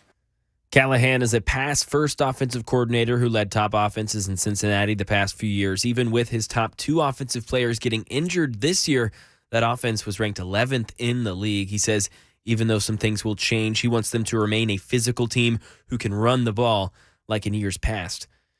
Immigration, it's a key issue this election season, with Texas Governor Greg Abbott doubling down on his demand for stronger border security and other actions. Karen Travers, here she is on how negotiations are going between the Biden administration and congressional Republicans over border security and the president's push for aid for Ukraine. It seemed this week like they were inching closer to the finish line. The White House told me just 2 days ago that they were very optimistic that they were getting closer to being able to announce an agreement. But right now it is looking like things are a little bit more precarious. There is no deal to announce. There's no bill text. The appropriators have been meeting behind closed doors to talk about the numbers, the money that would be put toward any agreement on these major changes. But we don't even have details of what they're talking about yet. They've been keeping it so close and behind closed doors. And Bill Lee is among the nation's governors expressing support for Texas in the southern border security dispute with the Biden administration. Texas Governor Greg Abbott is not allowing federal agents to areas where the Supreme Court says federal agents have authority to remove razor wire to keep out illegal aliens. Governor Lee issued a statement this morning saying, quote, the federal government's failure to secure the southern border is jeopardizing the safety of all Americans. Tennessee has always stood with Texas, and we always will. And Donald Trump has called for all willing state governors to deploy their National Guards to Texas. He did that today on Truth Social. Water outages in Tennessee. Thousands of people still feeling the effects of last week's winter storm with widespread water outages. Giles County among those areas in Tennessee still suffering. The Linville Water Department delivering bottled water there still to community members. It's helping, but they need water for showers and for laundry. There's no timeline to when the water supply will be restored. That is the latest news. Traffic, weather forecast coming up next. I'm Mac Morey, WTN News.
It is 7 minutes now past the hour of 5 o'clock. It's hour number 3. We got 2 down, 2 to go before we call it quits tonight on this Thursday, January 25th, rainy day. Mild temperatures, but a lot of rain. Sort of still kind of yucky outside. It's yucky unless you're a ducky. That's what I'm going with. Listen, I'll be glad when the rain is over. Apparently, though, when we get through this rain, we go through a spate of weather that is more seasonable. Not as cold as it was, not as warm as it is now. Like in the 40s or so. Yeah, about like it should be. Like January. It really should be. That's right. So, I'm excited about that. So, hang in there. I do think, we had a heck of a shower through here in Bucolic, Watertown. Where, again, by the way, people are still very up in the air about the new cameras that have been installed here in Bucolic, Watertown. Mm-hmm. I took a trip down to take a look at them. As far as I can tell, there are 3, one on each side of town on 70, and then one in the town square. And you can see them about 6 miles away because they got this honking blue light. Makes it look like there's a police car stopped on the side of the road. And when you get up close, it's a box on a pole, and it's just bristling with camera lenses pointed every which way. And everybody was wondering, here in Watertown, it was the big story. What are they? Are they traffic cameras? Are they red light cameras? Are they speed cameras? If they set up a speed trap, no, apparently they're just surveillance cameras. But still, people are pretty upset about it. I don't know why. And apparently the thing that nobody could figure out is, how did this all happen? I understand it was a grant, but word has gotten back to me that some members of the town council didn't know squat about it. Interesting. Yeah, how do you do something in a little town that's going to be that significant and very noticeable? You can't miss them. Because, they got the big blue honking light on them. And it's blinking. You can see it forever. It's so big, and it looks like the blue lights on the top of a police car. See it a long way down the road. How can you not expect people to go, what the hell is that, and what's that all about? It's like nobody knew. They just showed up one day. In the dark of night. In the dark of night, they hooked up some cameras, and now they're looking at you. So we just smile and wave, boy, just like the Penguins. Right. We smile and wave as we go by. You ever watch the Penguins, the cartoon? Oh, yeah. Yeah. Smile and wave, boys. Smile and wave. But apparently they're just surveillance. They're not traffic cameras. They're not. That's what they want you to They're think. not license plate readers, we're told. Okay. All right.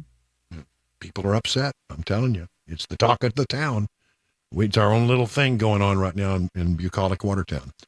Let's talk a little bit about the border situation. Listen, it is shocking, I think, that the Supreme Court said that the federal government can go in and start cutting up the concertina wire that's being used by the state of Texas to protect the border. What's Texas supposed to do? Because the dadgum federal government, whose responsibility it truly is under the Constitution, is not doing anything.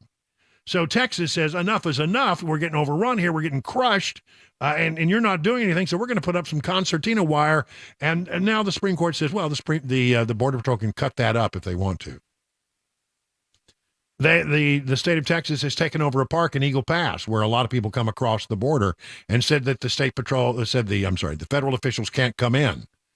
And they got their National Guard down there standing guard over this park in Eagle Pass.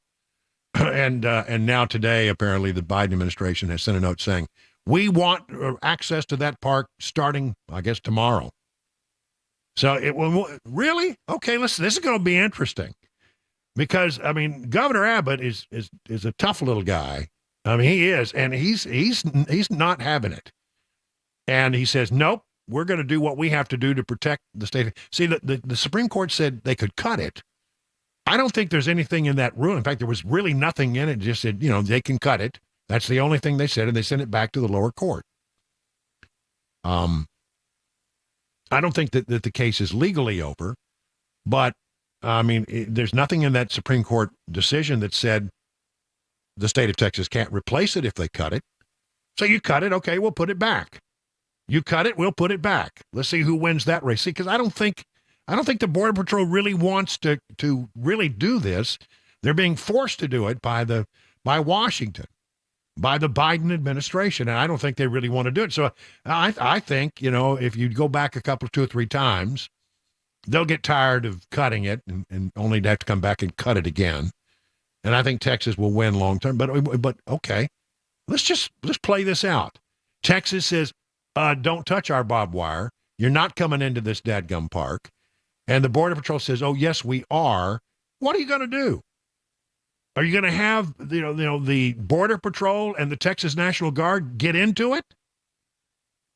Turn into a melee?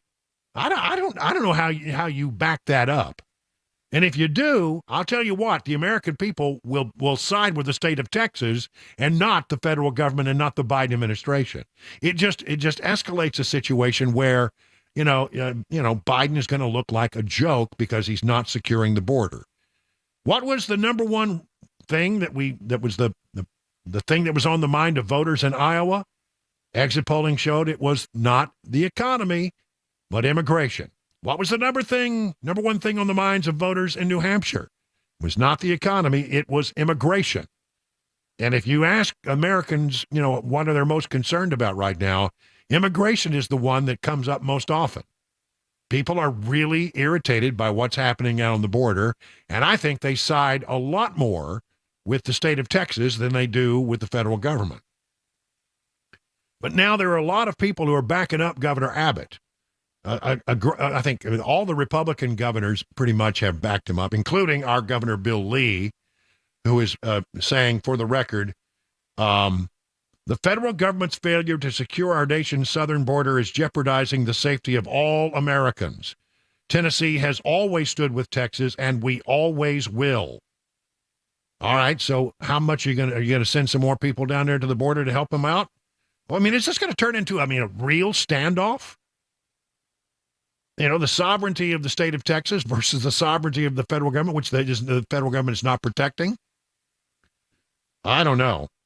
I think Abbott's right. He has the right to defend the state of Texas and by extension, the federal government when the federal government is not doing its job.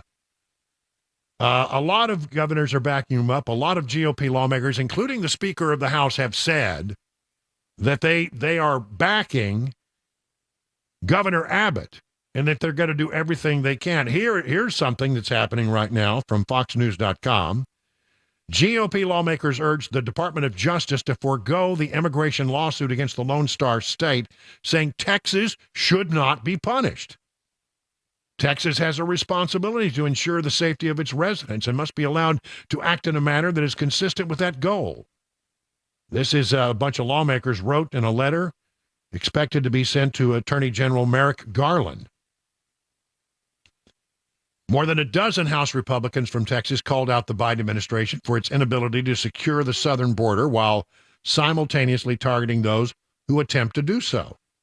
We write to you with grave concern regarding the ongoing legal challenges being faced by the state of Texas in relation to Senate Bill 4 passed on November 21st, 2023, which grants the state of Texas the authority to arrest individuals who illegally cross the border from Mexico.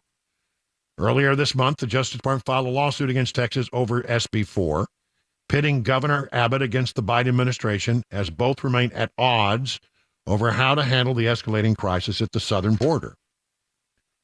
A lawsuit filed in an Austin federal court came after Abbott signed into law last month a measure challenging the federal government's authority over immigration matters. In addition to President Biden, several blue cities like New York and Chicago have pushed back against Abbott for having thousands of migrants bus to their states. The fact of the matter is, yes, he has sent buses of migrants to places like New York and Chicago and other places. That is absolutely Los Angeles. Absolutely true. But the vast majority of the people who made their way there were not sent by Greg Abbott. I think on average, I don't think you'll find me very far from wrong when I say about 10% of the people who showed up in New York City were sent there by the state of Texas. The rest the 90% of them found their way there on their own. So who are you going to be mad at? It's easy to be a Democrat and be mad at Governor Abbott, But he's not the real problem here. The real problem is Joseph Robinette Biden Jr. That's who it is, who wants this for political purposes. They talk about it. They're absolutely talking about what they're trying to do here. Here is Karine Jean-Pierre making, again, the most inane of statements. And I also want to remind folks who are watching that on the first day of this president's administration, he introduced a comprehensive immigration plan because he understood and knew, right, as many of us do, that immigration system had been broken for decades and we needed to actually deal with it in a legislative way. It's so maddening. It really makes me physically angry to hear her say that, because it's a lie. It's a bald-faced lie. Well, I mean, it is true that they proposed something, but to make her sound like we had this reasonable proposal that we sent forward and nobody even wanted to look at it. That, my friends, is and it is also, and it is of her to say such a thing. Because the proposal that they sent forward was something that was dead on arrival among Republicans and a pretty good number of Democrats as well. The proposal was, well, let's find a pathway to amnesty for all these people who violate. 8 million people. We're going to give 8 million people a pathway to citizenship. Why? Because the Democrats think they'll vote Democratic and that they will change forever the demographic makeup of this country. And that, I'm telling you, you're not going to get Republicans to ever go along with that. And I'll tell you something else. You're not going to find a fair number of Democrats who will not go along with it either. So it was absolutely a non-starter. But they love to make, well, we are so reasonable. I mean, day one, we had a great plan to fix it. Their fix-it was dead on arrival the moment it landed on Capitol Hill. It's not going anywhere. Just dumb for her to keep saying it. And nobody ever calls her out on it. Yeah, but I mean, what was your plan? One thing to say you have a plan. Well, let's talk about what your plan was.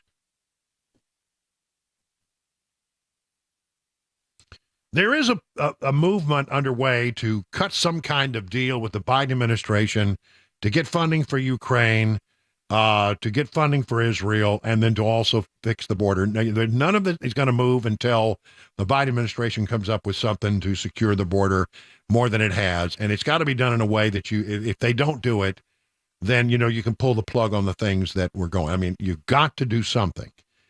House Democrats are standing for this. And now comes word that they had a meeting. They had a luncheon meeting up on Capitol Hill of Senate Republicans, and they got behind closed doors, as they do every Tuesday, and started talking about, well, what is this plan? Nobody's told us what the plan is. You say you got a border deal in the works, but what is the border deal? And apparently, they're really irritated with Mitch McConnell because Mitch McConnell wants them to pass it without really looking at any of the details of what's in it. And I'm telling you, that ain't going to happen. So the whole thing may blow up in their faces, and they're not going to get their money for Ukraine. They're not going to get their money for Israel. And sadly, it looks like we're not going to get anything done. But it may come to the point where nothing on Capitol Hill happens. Nothing happens until they do it. And so the negotiations are ongoing, but I don't like the sound of it. And I don't like the fact that they're doing it all behind closed doors, and they won't tell us what the plan is. The Speaker of the House, Mike Johnson, is right to stand his ground on this, and increasingly the American people are with him. If this is the hill you want to die on, Biden administration, I think it's a fine one to take to the people in the coming election, because I know where the people are. And the people are with Republican position on this, not the Democrat position, not the Biden position, and I'm happy to take that one to the American people in an election season. 22 past the hour now.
The Titans have a new head coach, and he spoke to the media for the first time today, taking a look at the economy. And is the United States military finally going to get out of Iraq? We'll let you know. 5:30 Super Talk 99.7 WTN.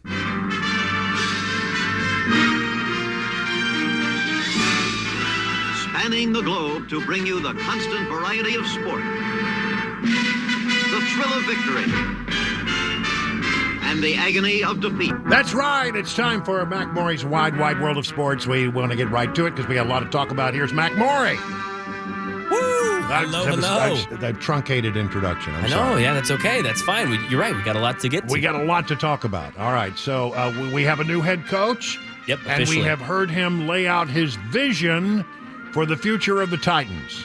So he's laid it out both. Tell us more. Yep, he laid it out schematically as far as what they want to do on the football field. He laid it out internally as far as what he wants to have a locker room look like, what he wants to have, a relationship with his players and his coworkers and his fellow coaches look like. I was optimistic, as I told you guys previously on this segment. I'm floored. I'm pumped. This Are guy, you really? I am really? pumped. Yeah. This guy, I don't know if he just knows how to say everything correctly, but let's just listen to a couple things he said. He talked about how he felt like it was the perfect fit with the Titans from the first interview, but not just with all of the other upper management, but specifically with general manager Ran Carthon. And as we talked about yesterday, it really seemed like Amy Adams handed him the keys, Ran Carthon, that is, the general manager, and gave him some more responsibility, promoted him. And so it's going to be really important that the coach and the GM have that relationship. Here's what he said. It was an instant connection with Ran and I. And we see building a team, we see the culture of the building the same. And that's an important part of this entire process. His energy and passion for the Tennessee Titans made me believe in him. And that's what made me want to be here, standing in this room. And I'm, again, thankful that I get to be here because a lot of that is because of what Ran presented as we started this process. He's an excellent communicator, and he's an outstanding person. He's earned my respect immediately. And Ran, I can't wait to get going. He was he loves Ran. Kumbaya moment there. Exactly, yeah. And Callahan showed some serious emotion today as well, Brian, talking about his family, his wife, talking about his dad, how important that phone call was with his dad, who's a longtime NFL coach. And there's not many father-son duos that have both been NFL head coaches in the league, and sharing that moment. And he said, you know what, you naturally want to be like your dad, right? And he got teared up. He got emotional. He showed some vulnerability. And it was refreshing to see on that head coaching stand in front of everyone for the first time. He also talked about what he wants to see on the field from his offense. This is an offensive coordinator. This is a guy who wants to pass the ball. He wants to score points, and he talked about that. We want to be great detail in the passing game, route definition, route spacing. Want to be able to complete balls at a high percentage. That's always going to be the goal. The run game, we still want to be physical. Don't get that part twisted. That's been part of the Titans' identity for a long time, and it will continue to be. We'll be a physical football team, and we'll be able to run the ball the way we need to win football games. He recognizes the value that has in fans. He recognizes the culture that the Titans have as far as running the football, as far as being a physical ground and pound team, and he doesn't want to completely go away from that. He sees the value of that intensity, of that physicality, of setting the tone in a football game. But he also knows the modern NFL and where the league is heading, and that's passing the ball. That's an aerial attack, and he wants that to be a part of it. He also knows that analytics play a huge part. This is the last clip I'll play, Brian, before we get out of here. Analytics play a huge part in calling plays and in decision-making, and he knows that. It's a broad stroke term, but there's a lot of details that go into it, a lot of different ways it fits. At the end of the day, you're using hard, concrete data to help inform decision-making, and that's great. The more smart people, the more information that you're given, the better decisions you can make. And so that's always going to be a part moving forward. I believe in that information. I believe in that data. And again, the game management part, the statistical analysis, all those things play a huge role in how we're going to build our organization. And they're important, and it matters. He said it matters. They're important. He wants to know about those stats. He wants to know about how much his win percentage is going to change, whether he goes for it on a fourth down or whether he punts it or whether he goes for 3 or whether he goes for 6. He's thinking about these things in an analytical way, and it seems like he's going to create his staff with that thought in mind, that we're going to have people telling me in my ear, okay, this is how the percentages change. Here's what you should do here. I got to say, I'm excited. I'm floored. Wow. Well, I'm excited too, and it seems like he is a pretty cool, chill dude. Yes. A guy who. Well, I mean, let's talk about Vrabel for a moment. Not your world's best communicator. No, he's not. I mean, a lot of good things to say about Mike Vrabel, but he wasn't a great communicator. This guy is a communicator, and that's important because he needs to communicate both with his team and his players and his coaching staff, but also with the fans. He needs to have that rapport and that connection. So, listen, I'm sort of getting excited. I am too. What do you think, Chris?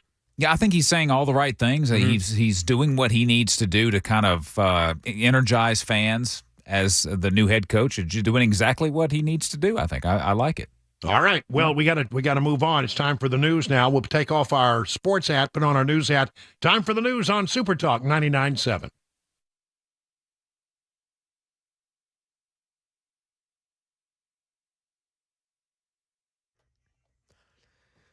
.532, I'm Mac Morey with your top stories. 58 degrees in Nashville. We got a traffic report and a weather forecast coming up in 5 minutes. Starting with that Titans update, new Tennessee Titans head coach Brian Callahan gave his first press conference, and he spoke on how it felt like a perfect fit. I was about to make an impassioned plea to Ran as our meeting was concluding on Monday evening, and it turns out I didn't have to do that. They wanted me about exactly the same way that I wanted them, and that everything felt right. The relationships felt right. The energy felt right. And when I was walking around the building and we had opportunities to meet people from different parts of the organization, it was an incredible feeling. It felt like a family. And Callahan said that he has spoken with quarterback Will Levis and is excited to begin working with him. Economy news. New data released this morning shows the country's GDP grew at a shockingly strong pace last quarter. And while experts are hopeful it demonstrates continued economic resilience in the U.S., some financial concerns remain. That is the record high credit card debt in the U.S. topping $1 trillion last year. And the United States military has been in Iraq for more than 20 years. Both countries are about to begin talks about winding down that U.S. mission there. Andy Field brings us the latest. More than 2 decades after the U.S. invaded that country, the U.S. still has 2,500 American troops in Iraq. Now what they're calling a Higher Military Commission, or HMC, will meet to decide how many of them stay. The HMC meeting is not a negotiation about the withdrawal of U.S. forces from Iraq. The United States and the coalition are in Iraq at the invitation of the Iraqi government to fight ISIS. Pentagon spokesman Sabrina Singh. And that is the latest news. Weather, traffic next. I'm Mac Morey, WTN News.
39 minutes past the hour of 5 o'clock on this Thursday, January 25th. It's rainy and but it's mild. It's mild, but it's rainy. One's good, the other's bad. Well, I don't know if it's bad, but I mean, I've read some people saying in my rain gauge, I got 5 inches or so. Yeah. Wow. So I mean, we had a really heavy downpour here earlier today. So it really it is it's a substantial amount of rain in some areas, but I think it's sort of spotty is what I'm guessing. Anyway, so we're getting close to the Super Bowl, and then now the talk turns to the advertising that we'll see, and I wanted to focus on just one part of the advertising that we'll see, and that is whatever Anheuser-Busch puts forward. Because, they've had a little problem in the last year or so where they've lost, millions and millions and millions of dollars in revenue because of a sort of a boneheaded marketing decision they made with that Dylan Mulvaney. Now, not to rehash all that, but, I mean, I guess one of the things that I've sort of been wondering is it possible for a company to come back from that? And one of the things that we've seen, if you've watched any of the NFL playoff games so far, is you got these ads with a couple of really high-profile athletes who have tremendously good reputations, putting their particularly good reputations on the line for a product that many people are sort of irritated at. And I'm just sort of curious, how you feel about that. I'm talking about, Peyton Manning and Emmitt Smith, who have been, and I mean, I see that spot, and, I'm saying, wow. First thing I think is, Peyton Manning really put his good reputation on the line for something that's going to be controversial. Was that a good career move for him?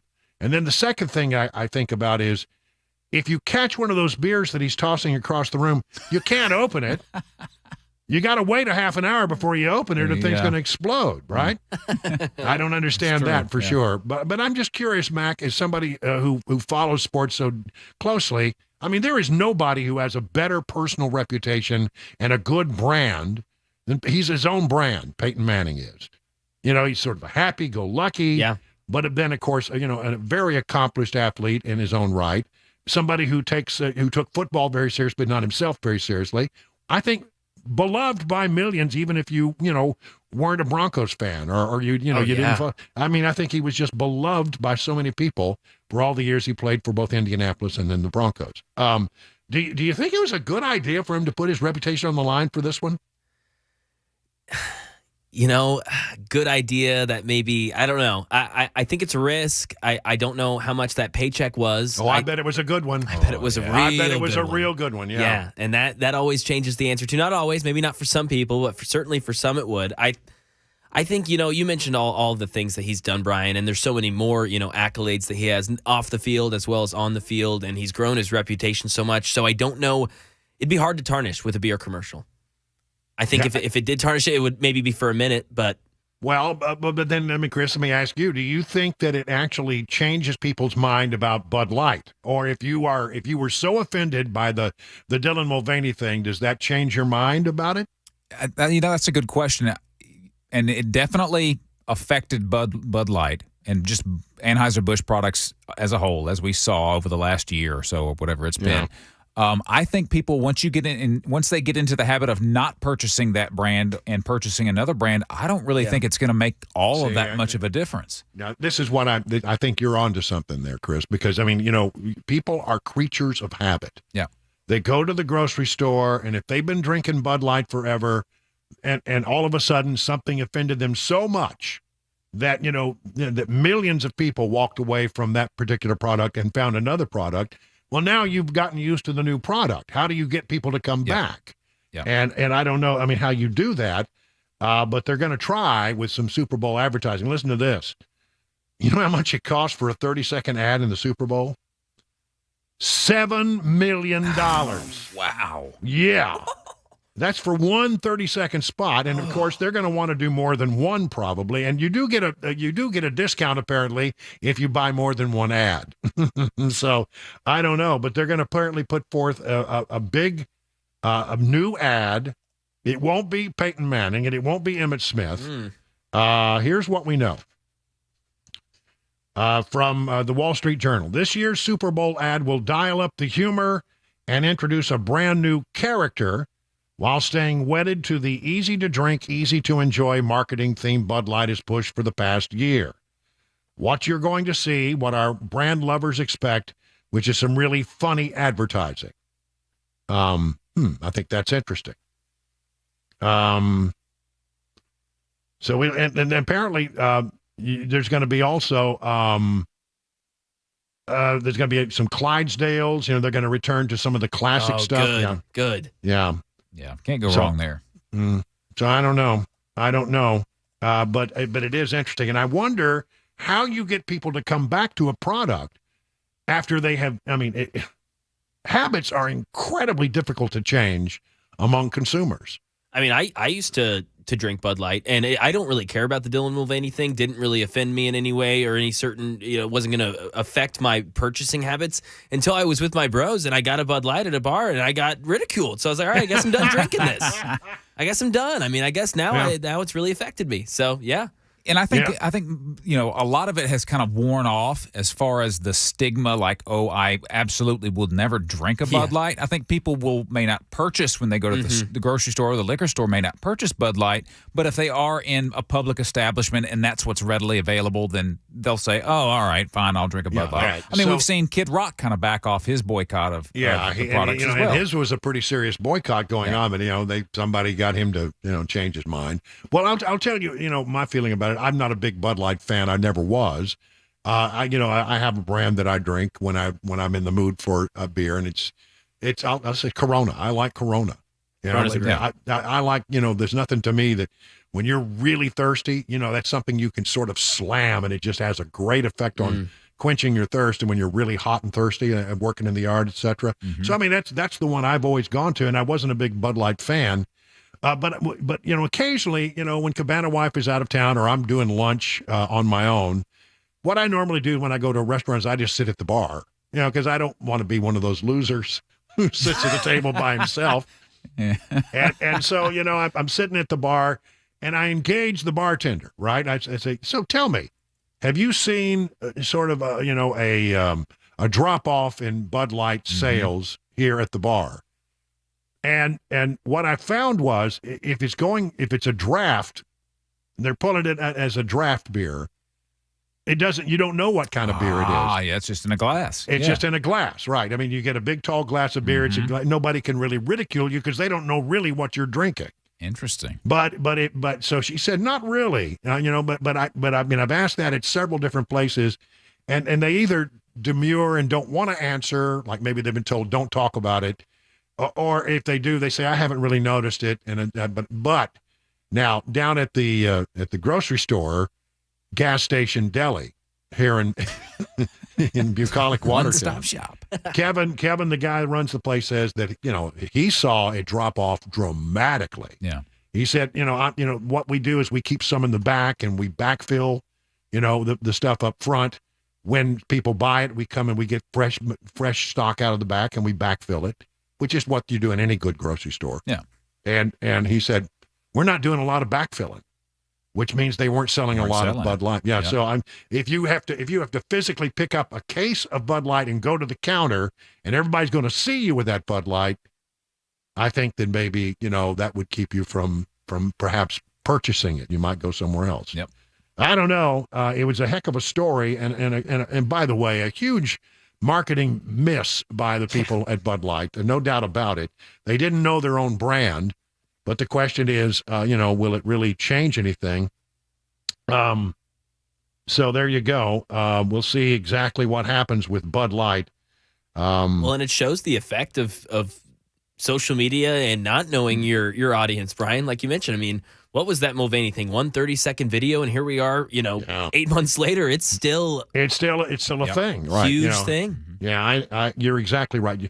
One of the most important things you got to know when you have a product that you're trying to advertise is your audience.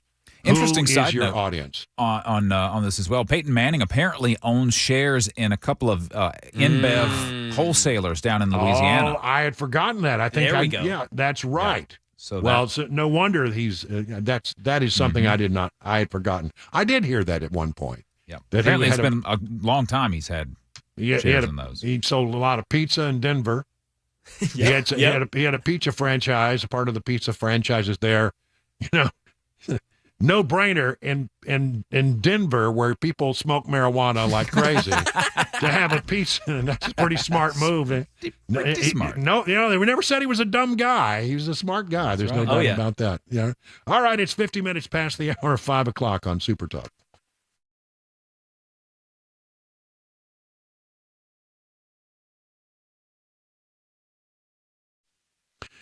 Let's talk about Busy Bee. And listen, if you had during the cold snap, you had problems with your heating system, or maybe you had a problem with a burst pipe.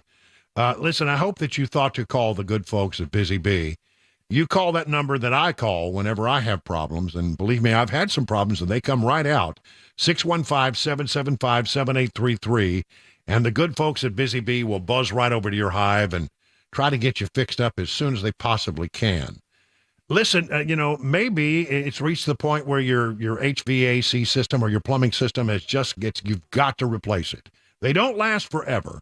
So they're always going to give you the options. Okay, well, you can patch it together for this, but, the system's really, really old, and this is what it would take to replace it. They'll give you all the options, but you're not going to find a better value on HVAC or plumbing replacement systems than the folks over at Busy Bee. Listen, the way you keep these things up and running and keep them plugging along is to become a member of the Beehive Club. For as little as $99, you get 3 thorough maintenance services, one aimed at heating, one aimed at cooling, one aimed at plumbing. No overtime charges, 24/7, and 10% off all repairs. Busy Bee Plumbing, Heating, and Cooling is your official Rude Pro partner for satisfaction guaranteed. Call Busy Bee Plumbing, Heating, and Cooling, 775-7833, online at busybeehvac.com.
Have you noticed how unreliable things have become these days? Like when someone tells you, oh, that thing you want will be ready at 4 p.m., and then you get there and it's not ready. Irritating, isn't it? People are really tired of that kind of stuff, and if you've had it with unreliable vehicle repair shops, come to Eurofix. Eurofix turns unreliable into reliable, and Eurofix has your vehicle ready when it's really supposed to be ready, so you don't have to stand around and wait.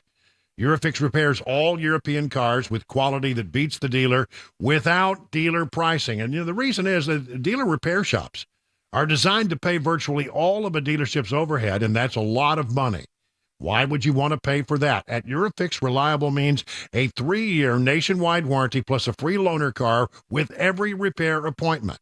Make sure that you call ahead, as loaner cars are very popular.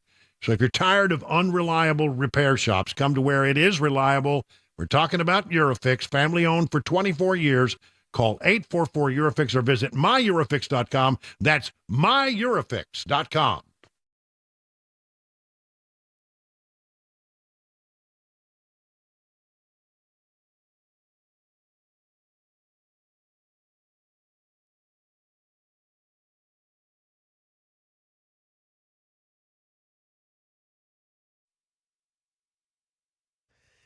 Six o'clock, I'm Mac Maury with your top stories. 59 degrees in Nashville and a rainy week, rainy few days left ahead. We'll tell you all about it. Forecast, latest traffic report on the way in 5 minutes.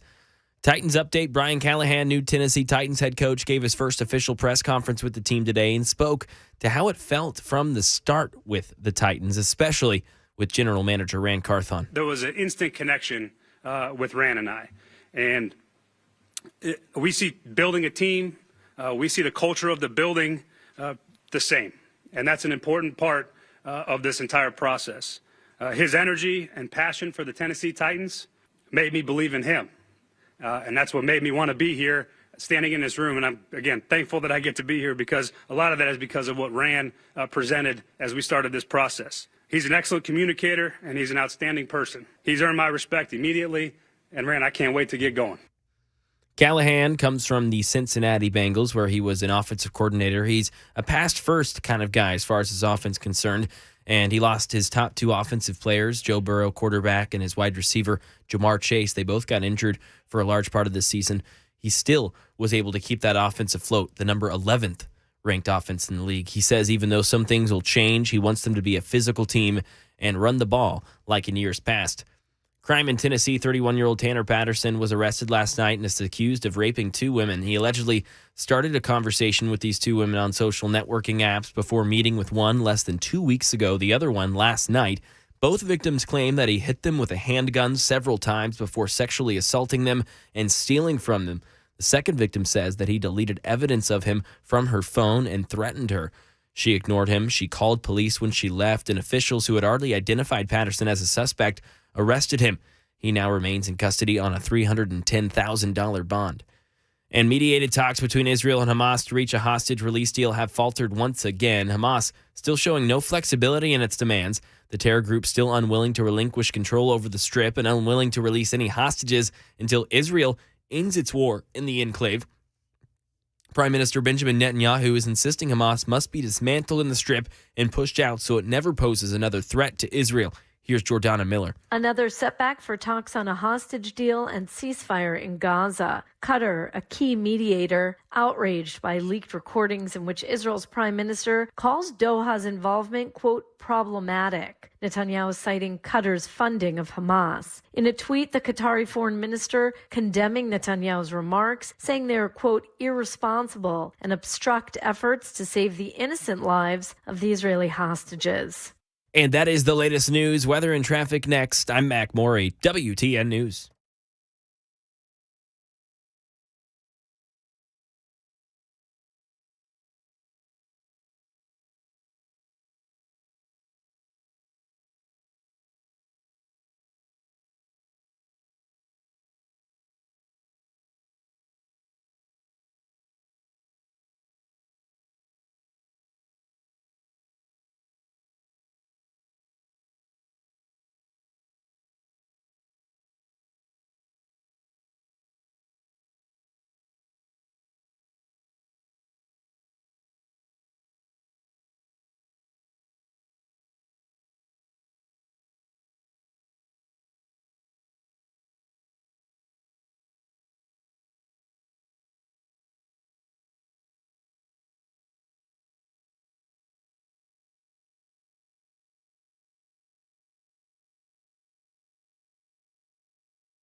beer brewed here, it is used to make the brew beer in this refinery. Oh, Earth Rider, thanks for the Great Lakes. I wonder why it's called. What the hell was that? That was our president of the United States mumbling incoherently. I can't make out but about 2 words out of that. Had something to do with beer. Beer brewed here, it is used to make the brew beer in this refinery. Oh, Earth Rider, thanks for the Great Lakes. I wonder why it's called. I'm not going nuts. Apparently people in the room could understand it, but I can't understand it at all. And that's our commander-in-chief. That's the leader of the free world. That's the president of the United States mumbling incoherently on the world stage, which brings us to our 2024 report, where we're going to talk about some of that stuff. That's right. There is a story out here.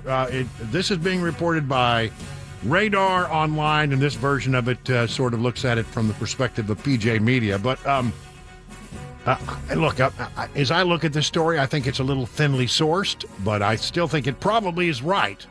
And let me share it with you and see what you think about this. Barack Obama is telling Joe Biden to quit the 2024 race. Earlier this month, we learned that Barack Obama advised Joe Biden on how to beef up his re-election campaign. Now he appears to have given up all hope for Biden's struggling campaign. The former president and other allies of Biden's have advised him to quit the 2024 race to save America and the Democrat Party, according to a report from Radar Online. Insiders snitched that tensions between the two presidents recently exploded after an irate Obama rushed into a secret meeting and confronted Biden about his fading chances to fend off surging Republican candidate Donald Trump in the upcoming November election. Now, this is the excerpt from Radar Online. Incredibly, Biden seems almost oblivious to the lack of excitement about his campaign and cratering approval ratings. And I think that's probably true because, people ask him about, have you looked at the polls? Well, you're looking at the wrong polls, Jack. That's what he says. Recent polls show a scant 38% of Americans approve of his performance, with a whopping 58% holding a negative opinion of his work. Meanwhile, Trump, who has seized lead in some national polls, despite the fact that he's facing all of these legal issues. In desperation, sources said Obama bellowed at bumbling Biden to go on the attack and make sure trusted aides are constantly by his side on the campaign trail to keep him from committing the disastrous gaffes that have defined his presidency. And then the story picks up again. The Obamas are convinced Joe has lost his grip. He looks more feeble and clueless every day, and they know he's lost the confidence of the American public. Beer brewed here, it is used to make the brew beer in this refinery. Oh, Earth Rider, thanks for the Great Lakes. I wonder why it's called. My God. Did you understand any of that? He must have been drinking the beer he was talking about. He was drinking the beer. That's why he was talking about beer. He sounds like he's drunk. I'm telling you, it's scary that this man is the leader of the free world. And if this story is right, it sort of makes sense because, that it is right. Because, what we're hearing is that there's a new campaign sheriff in town and that she's going to take over the reins, and they're probably going to go back to the basement strategy because every time he goes out, he just looks weak and feeble. One of the things that happens, and this happens now almost every time he goes onto the stage, he is escorted to the podium by his wife, who, points him in the right direction. They walk on the stage. She waves, and then as he starts to turn to the podium, she departs. And then the moment that the speech is over, guess who's right back by his side? Because he always looks around like, where am I supposed to go? Did somebody point me in the right direction, like a little lost puppy dog? But now Jill Biden shows up right there and is there to grab him by the hand and walk him off in the right direction because he literally doesn't know where he is half the time or where he's going. Wow. So, it makes a lot of sense to me. The story continues. Another contributing factor to the complete collapse in confidence in Biden from his allies is the latest scandal involving the absence of Secretary of Defense Lloyd Austin, which Biden was unaware of for days, raising serious questions about how things are run in the Biden White House. It's frightening.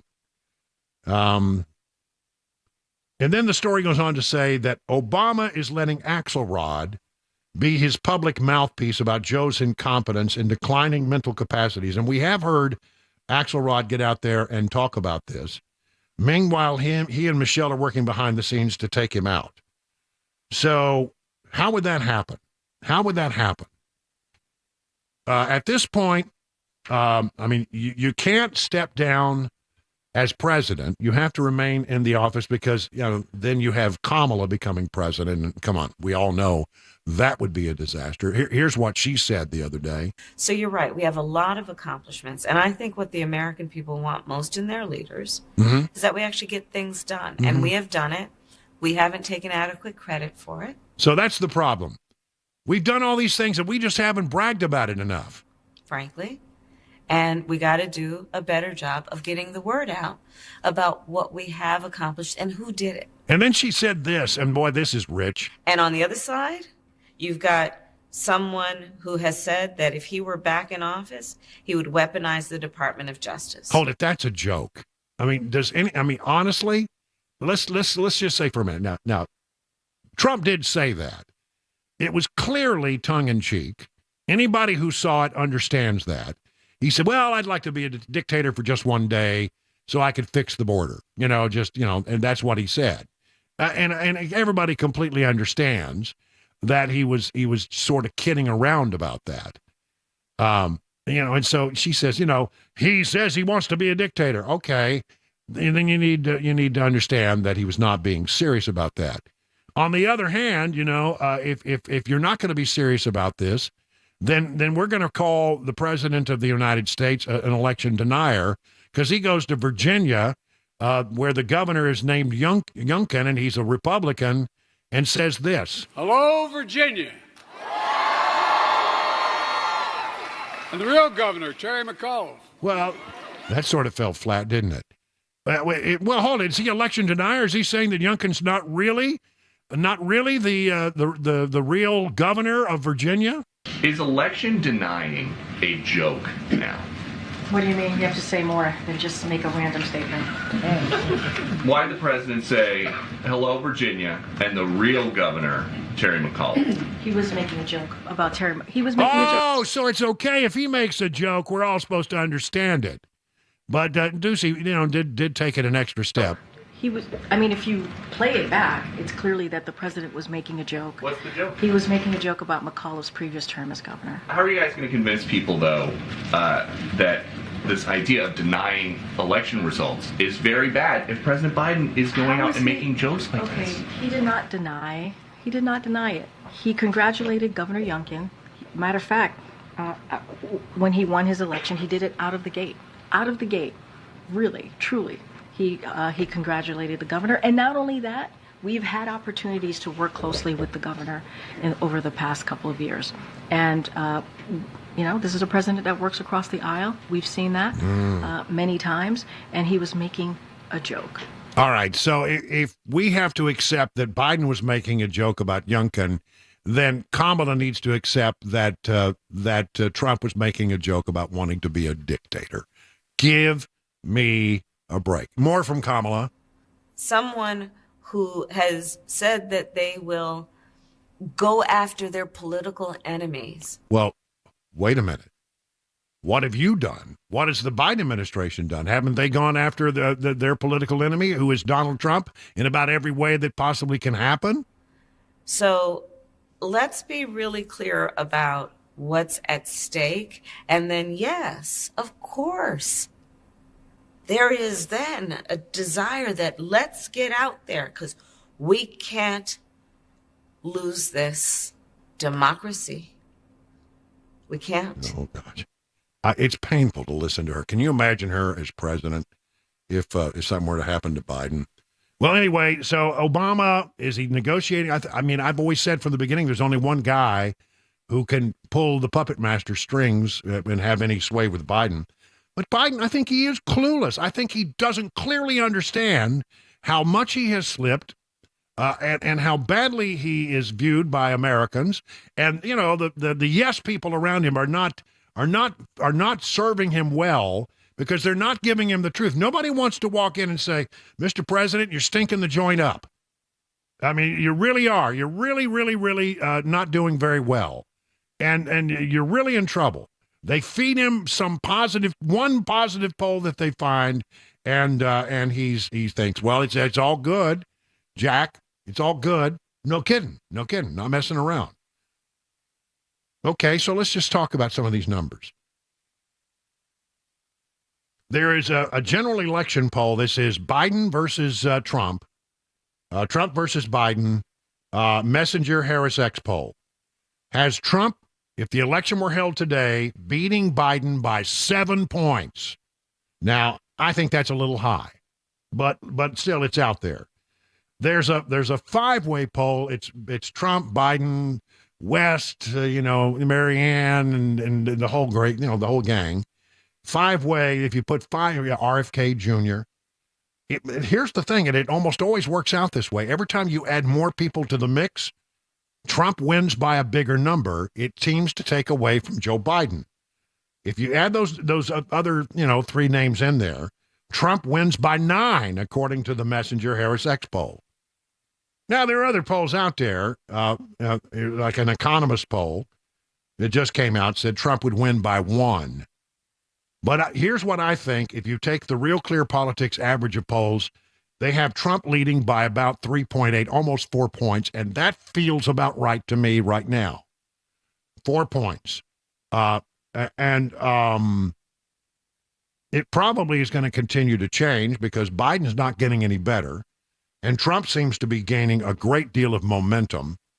Look at this, the right track, wrong track. Where is America? Is it on the right track? Is it on the wrong track? 66% of those surveyed by News Nation say we're on the wrong track, and only 23% say we're on the right track. And who are those 23? Hard, dyed-in-the-wool conservatives. Now, listen, we got to talk about Nikki Haley and what's going on with her. And I have a new number about where we are with regards to the GOP nomination and my theory that, Nikki may not have a chance to become the GOP nominee, but she might have a chance to be a viable candidate in the coming election. And we'll talk more about that in just a moment. Right now, 20 minutes past the hour of 6 o'clock on Super Talk.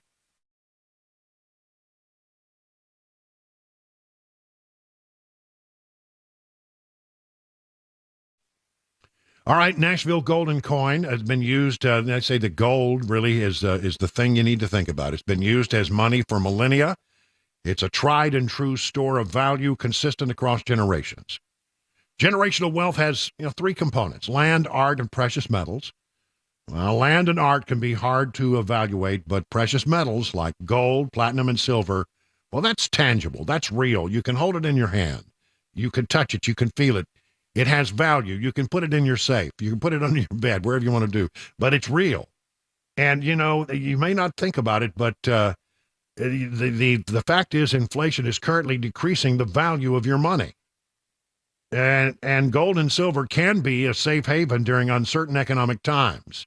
Learn all about the importance of owning precious metals by going to Nashville Golden Coin. Do you have gold that was given to you, and are you not sure what it's worth, or you're just curious and want to learn more about precious metals?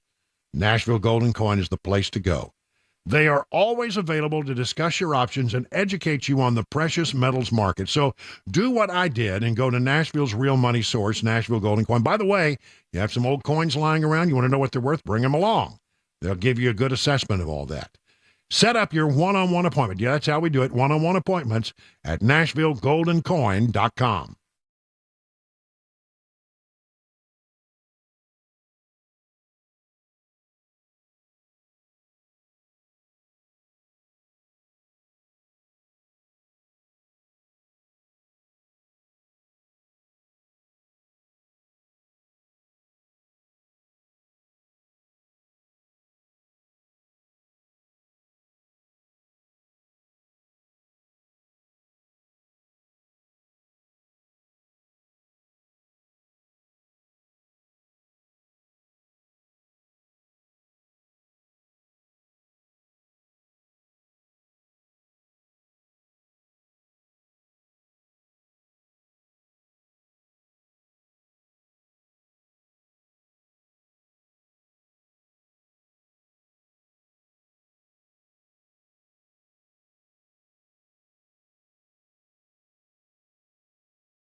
It is 25 minutes now past the hour of 6 o'clock on Super Talk 99.7 WTN. Okay, look, I mean, it's over for Nikki Haley if she wants to become the Republican nominee.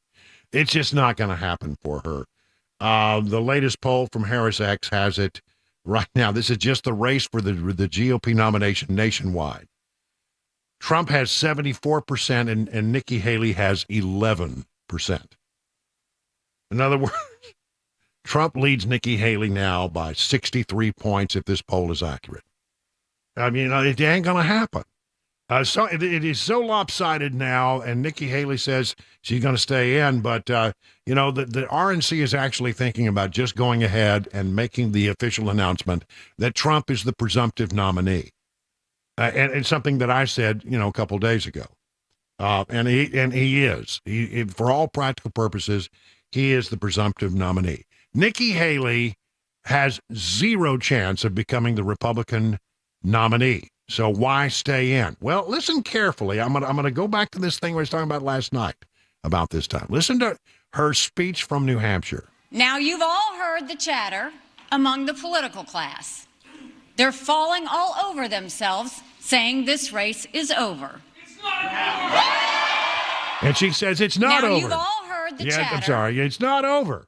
And, she said, I'm going to stay, the race is not over. She doesn't say what the race is, though, does she? Does she? Now, what she said, you're assuming she's talking about the race for the GOP nomination. I'm increasingly convinced that she's got another long game here.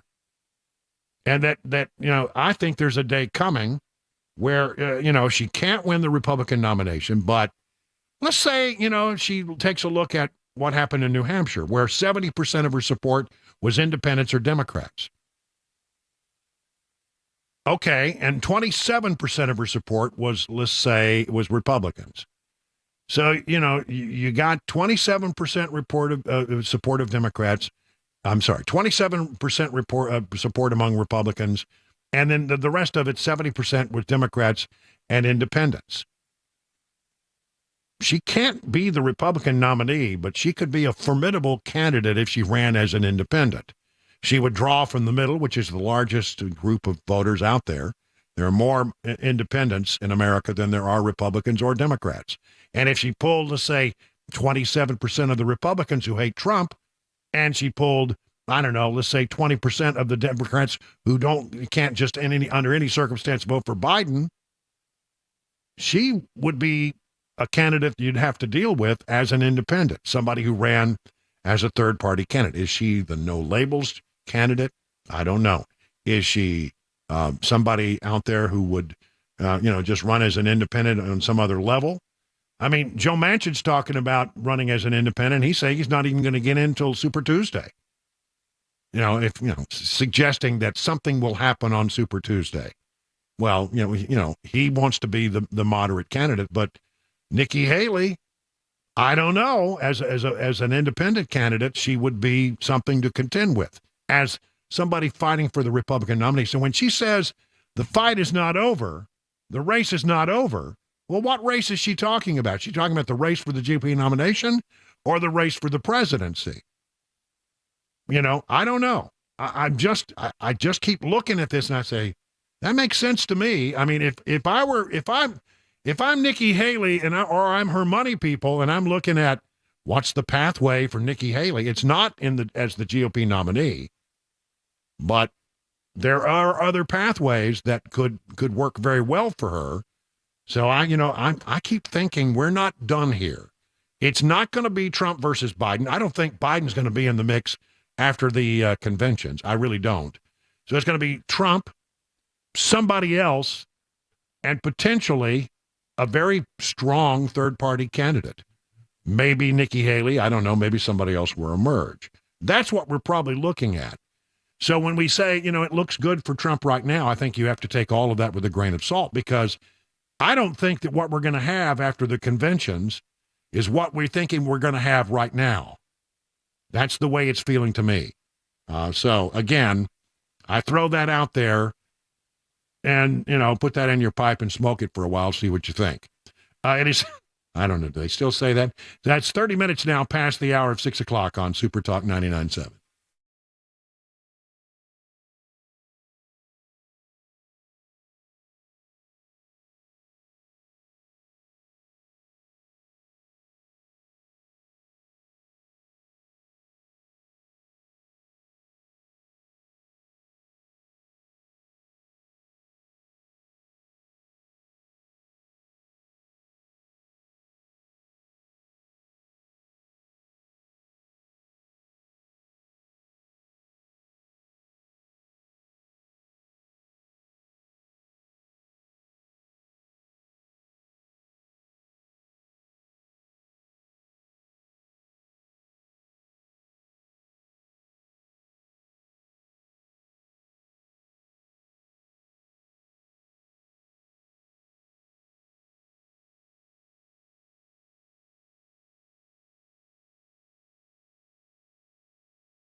You know, my friends at Genesis Diamond are psyched for the new year. Lots of great things are happening, and they already are ready to help you celebrate those important milestones with better value, higher quality, and uncompromising customer care. At Genesis, they have expanded their selection of exquisite hand-picked diamonds from a half carat to 15 carats. I want to see one of those. All shapes, all sizes, all at Genesis' famous no middleman prices. Now, Genesis also has lab-grown diamonds of the highest quality at prices way below what you see at other stores. They have brought in even more exclusive designer jewelry, a new cutting-edge fashion-forward rings, earrings, bands, bracelet, pendants, things you just can't find at other stores. And of course, Genesis is proud to offer truly spectacular collection of luxury pre-owned Rolex timepieces, completely refurbished. They look just like new. They have all the most popular models in stock. So get to Genesis in 2024 and let their non-commission experts help you celebrate those important milestones. They guarantee the best value, the highest quality, and the strongest warranties and guarantees in the jewelry industry. Genesis Diamonds and luxury pre-owned Rolex timepieces, 2 locations in the area for you to choose from.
.38 minutes now past the hour of 6 o'clock on Super Talk 99.7. Brian Wilson in the chair for about another, 21 and change. And then we'll hand it over to Mark Levin, the great one. So much to go through. And, I always like to sort of wrap up with a bunch of oddball stories that I think are sort of important. But, as much as I like to consider myself the king of blends, I like to segoo my stories. Yeah, that's what I always call you. Yeah. Make sure that they, one thought leads into the other. Thought links, we call them in the industry. Impress your friends. Brian had an interesting thought link today. No, but it is something we try to do because I group these stories so that one sort of logically leads to the other. But you know what? Sometimes you just can't do that. Some days you just got to squish them together. So here we go. Bill that would allow the death penalty for child rapists moves forward in the state of Tennessee. From the Criminal Justice Committee, it is moving forward. It would mean that if you are convicted of raping a child, aggravated rape of a child, or especially aggravated rape of a child, you could face the death penalty in the state of Tennessee. Bill is sponsored by the Majority Leader of the House, William Lambert. We need to get him on to talk about this. He says, life in prison for these evil people is simply too good. They should not be able to live out their days with the rest of us, including their victim, paying for their food and housing care and medical as they age and everything else. He's right about this. It's a heinous crime. and I am in favor of this bill. Story number 2. It is rare when you hear a politician say, we don't want a big company to come to Nashville. We don't want a big company to set up a new headquarters in Tennessee. But that's exactly what's happening. Senator Marsha Blackburn is saying that she does not want the popular social media company TikTok to bring its headquarters to Nashville, as is apparently being discussed. From her press release, Tennesseans do not want communist China to set up shop in our backyard. TikTok's parent company ByteDance is tied to the Chinese Communist Party by strict laws in Beijing that force companies to hand over users' personal data. That's right. If your kid has TikTok, there's a good chance that your child's information, and by extension, since you're on the contact list, no doubt, your information is likely sitting on a server in Beijing. And she's saying this is a violation of our user privacy, a threat to national security. This has been talked about extensively. We do not want TikTok operated anywhere in the United States, and certainly not in Tennessee. Now, she'll be talking about this tomorrow on The Drive at 5:05 about this and other things like what are they going to do about this border situation in Washington. Story number 3. Felons must get their gun rights back if they want want to be able to restore their voting rights. This is apparently now, according to the Associated Press, this is the ruling from the people who handle our elections in the state. The state's toughened voting rights restoration policy requires people convicted of a felony to get their gun rights restored before they can become eligible to cast a ballot again in the state. Tennessee's elections office said Tuesday, confirming a mandate that officials had been debating apparently internally for some time now. Last summer, election officials interpreted state Supreme Court ruling as requiring all convicted felons applying for restated voting rights first to get their full citizenship rights restored by a judge or show that they had been pardoned. Voting rights advocates have argued the legal interpretation was off base, but one way or the other, that apparently is the way it's going to be, according to state election coordinator Mark Goins. Got to get your gun rights back, or you got to get a judge you got to show that you've been fully pardoned for your crime. This, according to the reporting of WSMV. Our next story. We are number 1 in the state of Tennessee, and we try harder. But it's not in a good way. Apparently, Tennessee is number 1 in the ranking of people who vape. Now, I don't want to cast aspersions on people who are trying to quit smoking and turn to this. I'll be honest with you.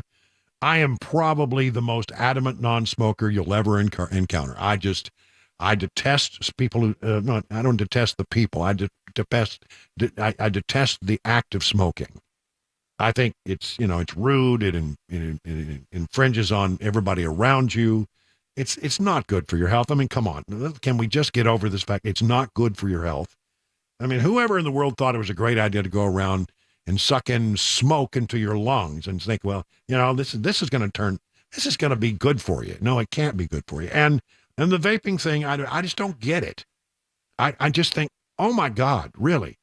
Do you realize how goofy you look sucking on that thing in your hand and then blowing out a huge cloud that looks like a fog bank has moved in? I'm sorry. I don't want to irritate people who vape, and certainly you have the right to do so. But we apparently are number 1 in the nation for vaping. You want to hear the whole list here? We're number 1. Kentucky's number 2, Oklahoma 3, Idaho 4, Arkansas 5, Alabama 6, 7, Louisiana 8, West Virginia 9, North Dakota 10, Hawaii. So there is that. Now, look, I don't want to start a fight with you about it, but I don't think, honestly, I think any objective observer would say that, sucking that stuff into your lungs is probably not a good thing for you long term. You say, well, it's better than smoking. I'm not sure it is, really, honestly. I mean, have you seen this thing called popcorn lung? People who've been vaping for a long time have it, and it's not good. Well, not to mention that, and I have some, I guess you'd say, secondhand experience with the whole vaping thing. A lot of people turn to that as a way to quit smoking cigarettes, but the issue is that they end up, most people that start vaping end up intaking a lot more nicotine than they ever did smoking cigarettes. Yeah. And so they're constantly, vaping, whatever it is you want to call it that you're doing. And so they're getting a lot more nicotine, and so they're way more addicted to a lot more than they were back when they were smoking cigarettes. Listen, there are worse things, I suppose, than being addicted to nicotine. Certainly we can all agree on that. But, I honestly, it's still an addiction, quite frankly. You're still addicted to a chemical. I'm sorry. I can't even understand. I don't understand it. But, I don't have to. And I don't want to deny you the right. And it's never I never want to be the person who says, because I think it's stupid, you can't do it. No, that's just my opinion. And by the way, if you vape, it doesn't mean I think you're stupid. I just think it's a dumb habit. It does, especially the giant cloud, the people that do that. That's like, come on, you're just doing it for attention. Now, here's the thing about, and this is the next story. Whoa, that's a good one. That's a good squish. In fact, that's almost a little too graphic. This is from Sumner County. Sumner County students are going to have a tough time hiding their vapes. The district has purchased nearly 200 vape detectors in an effort to stop vaping at middle and high schools. Apparently, this is it won't actually tell you this person is vaping or that person is vaping, but it does apparently sample the air and pick up the chemical cursors that are left over from the cloud of stuff that you vape. And it will alert you to, general areas, let's say in a school, where this vaping is taking place. Now, why is this of concern? Because these kids are not smoking. They're not taking in nicotine. The vast majority of young people who are vaping, I would say, are vaping THC. They're getting high, basically, in school. So they are trying to, crack down on that. They spent $100,000 to buy 200 vape detectors. And they will give certain alerts to administrators, SRO officers, showing them where the chemicals have been detected. Next, Ohio has finished the job on child trans protection from hotair.com. The governor of Ohio vetoed one of these bills that said you can't have a kid, go through the process of changing gender through surgery and other possibilities and other measures that might be used. And the governor vetoed it. This is Governor Mike DeWine, who's a Republican, by the way. He vetoed it and said, no, I'm not going to do that. He believes that gender dysphoria is a real thing. Well, the Senate chamber overrode the veto, 24-8, mostly along party lines, and allow the law to take effect in April. And Ohio's trans advocates are up in arms, and they're saying this is transphobia, and there's all the reporting going on. Listen, I think it's the right thing to do, quite frankly. If you want to be an adult and make a decision that, you feel like you want to change genders and you reach the age of adulthood, then that's okay if you want to make that decision. I mean, I wouldn't want to judge you, but I do think that we have an obligation to protect kids until they get old enough to make a reasonable adult decision. So there's that. Baby names. This is the next story. Apparently, there are baby names that are falling out of favor. And here they are. Brooke, Blake, Mackenzie, Brooklyn, Charlie with a Charli, and Reagan, McKenna, Finley, and Amanda, and Michelle are all down. Those are girl names. Okay. Julius, Jaden, Johnny, Raiden, Reed, Brady, and Nasir, Ronan, Bradley, and Clayton are the top 10 that are down named for boys. Alrighty then. I mean, it seems like everywhere you went, you're running into an Aiden. Yes, that's a very popular one. And just real quick, Oklahoma City's trying to build the tallest building in the whole nation. That's weird. 1,907 feet. Have you been to Oklahoma City? I have not. You'll be able to see that thing for 60 miles. Good grief. It's 50 minutes now past the hour.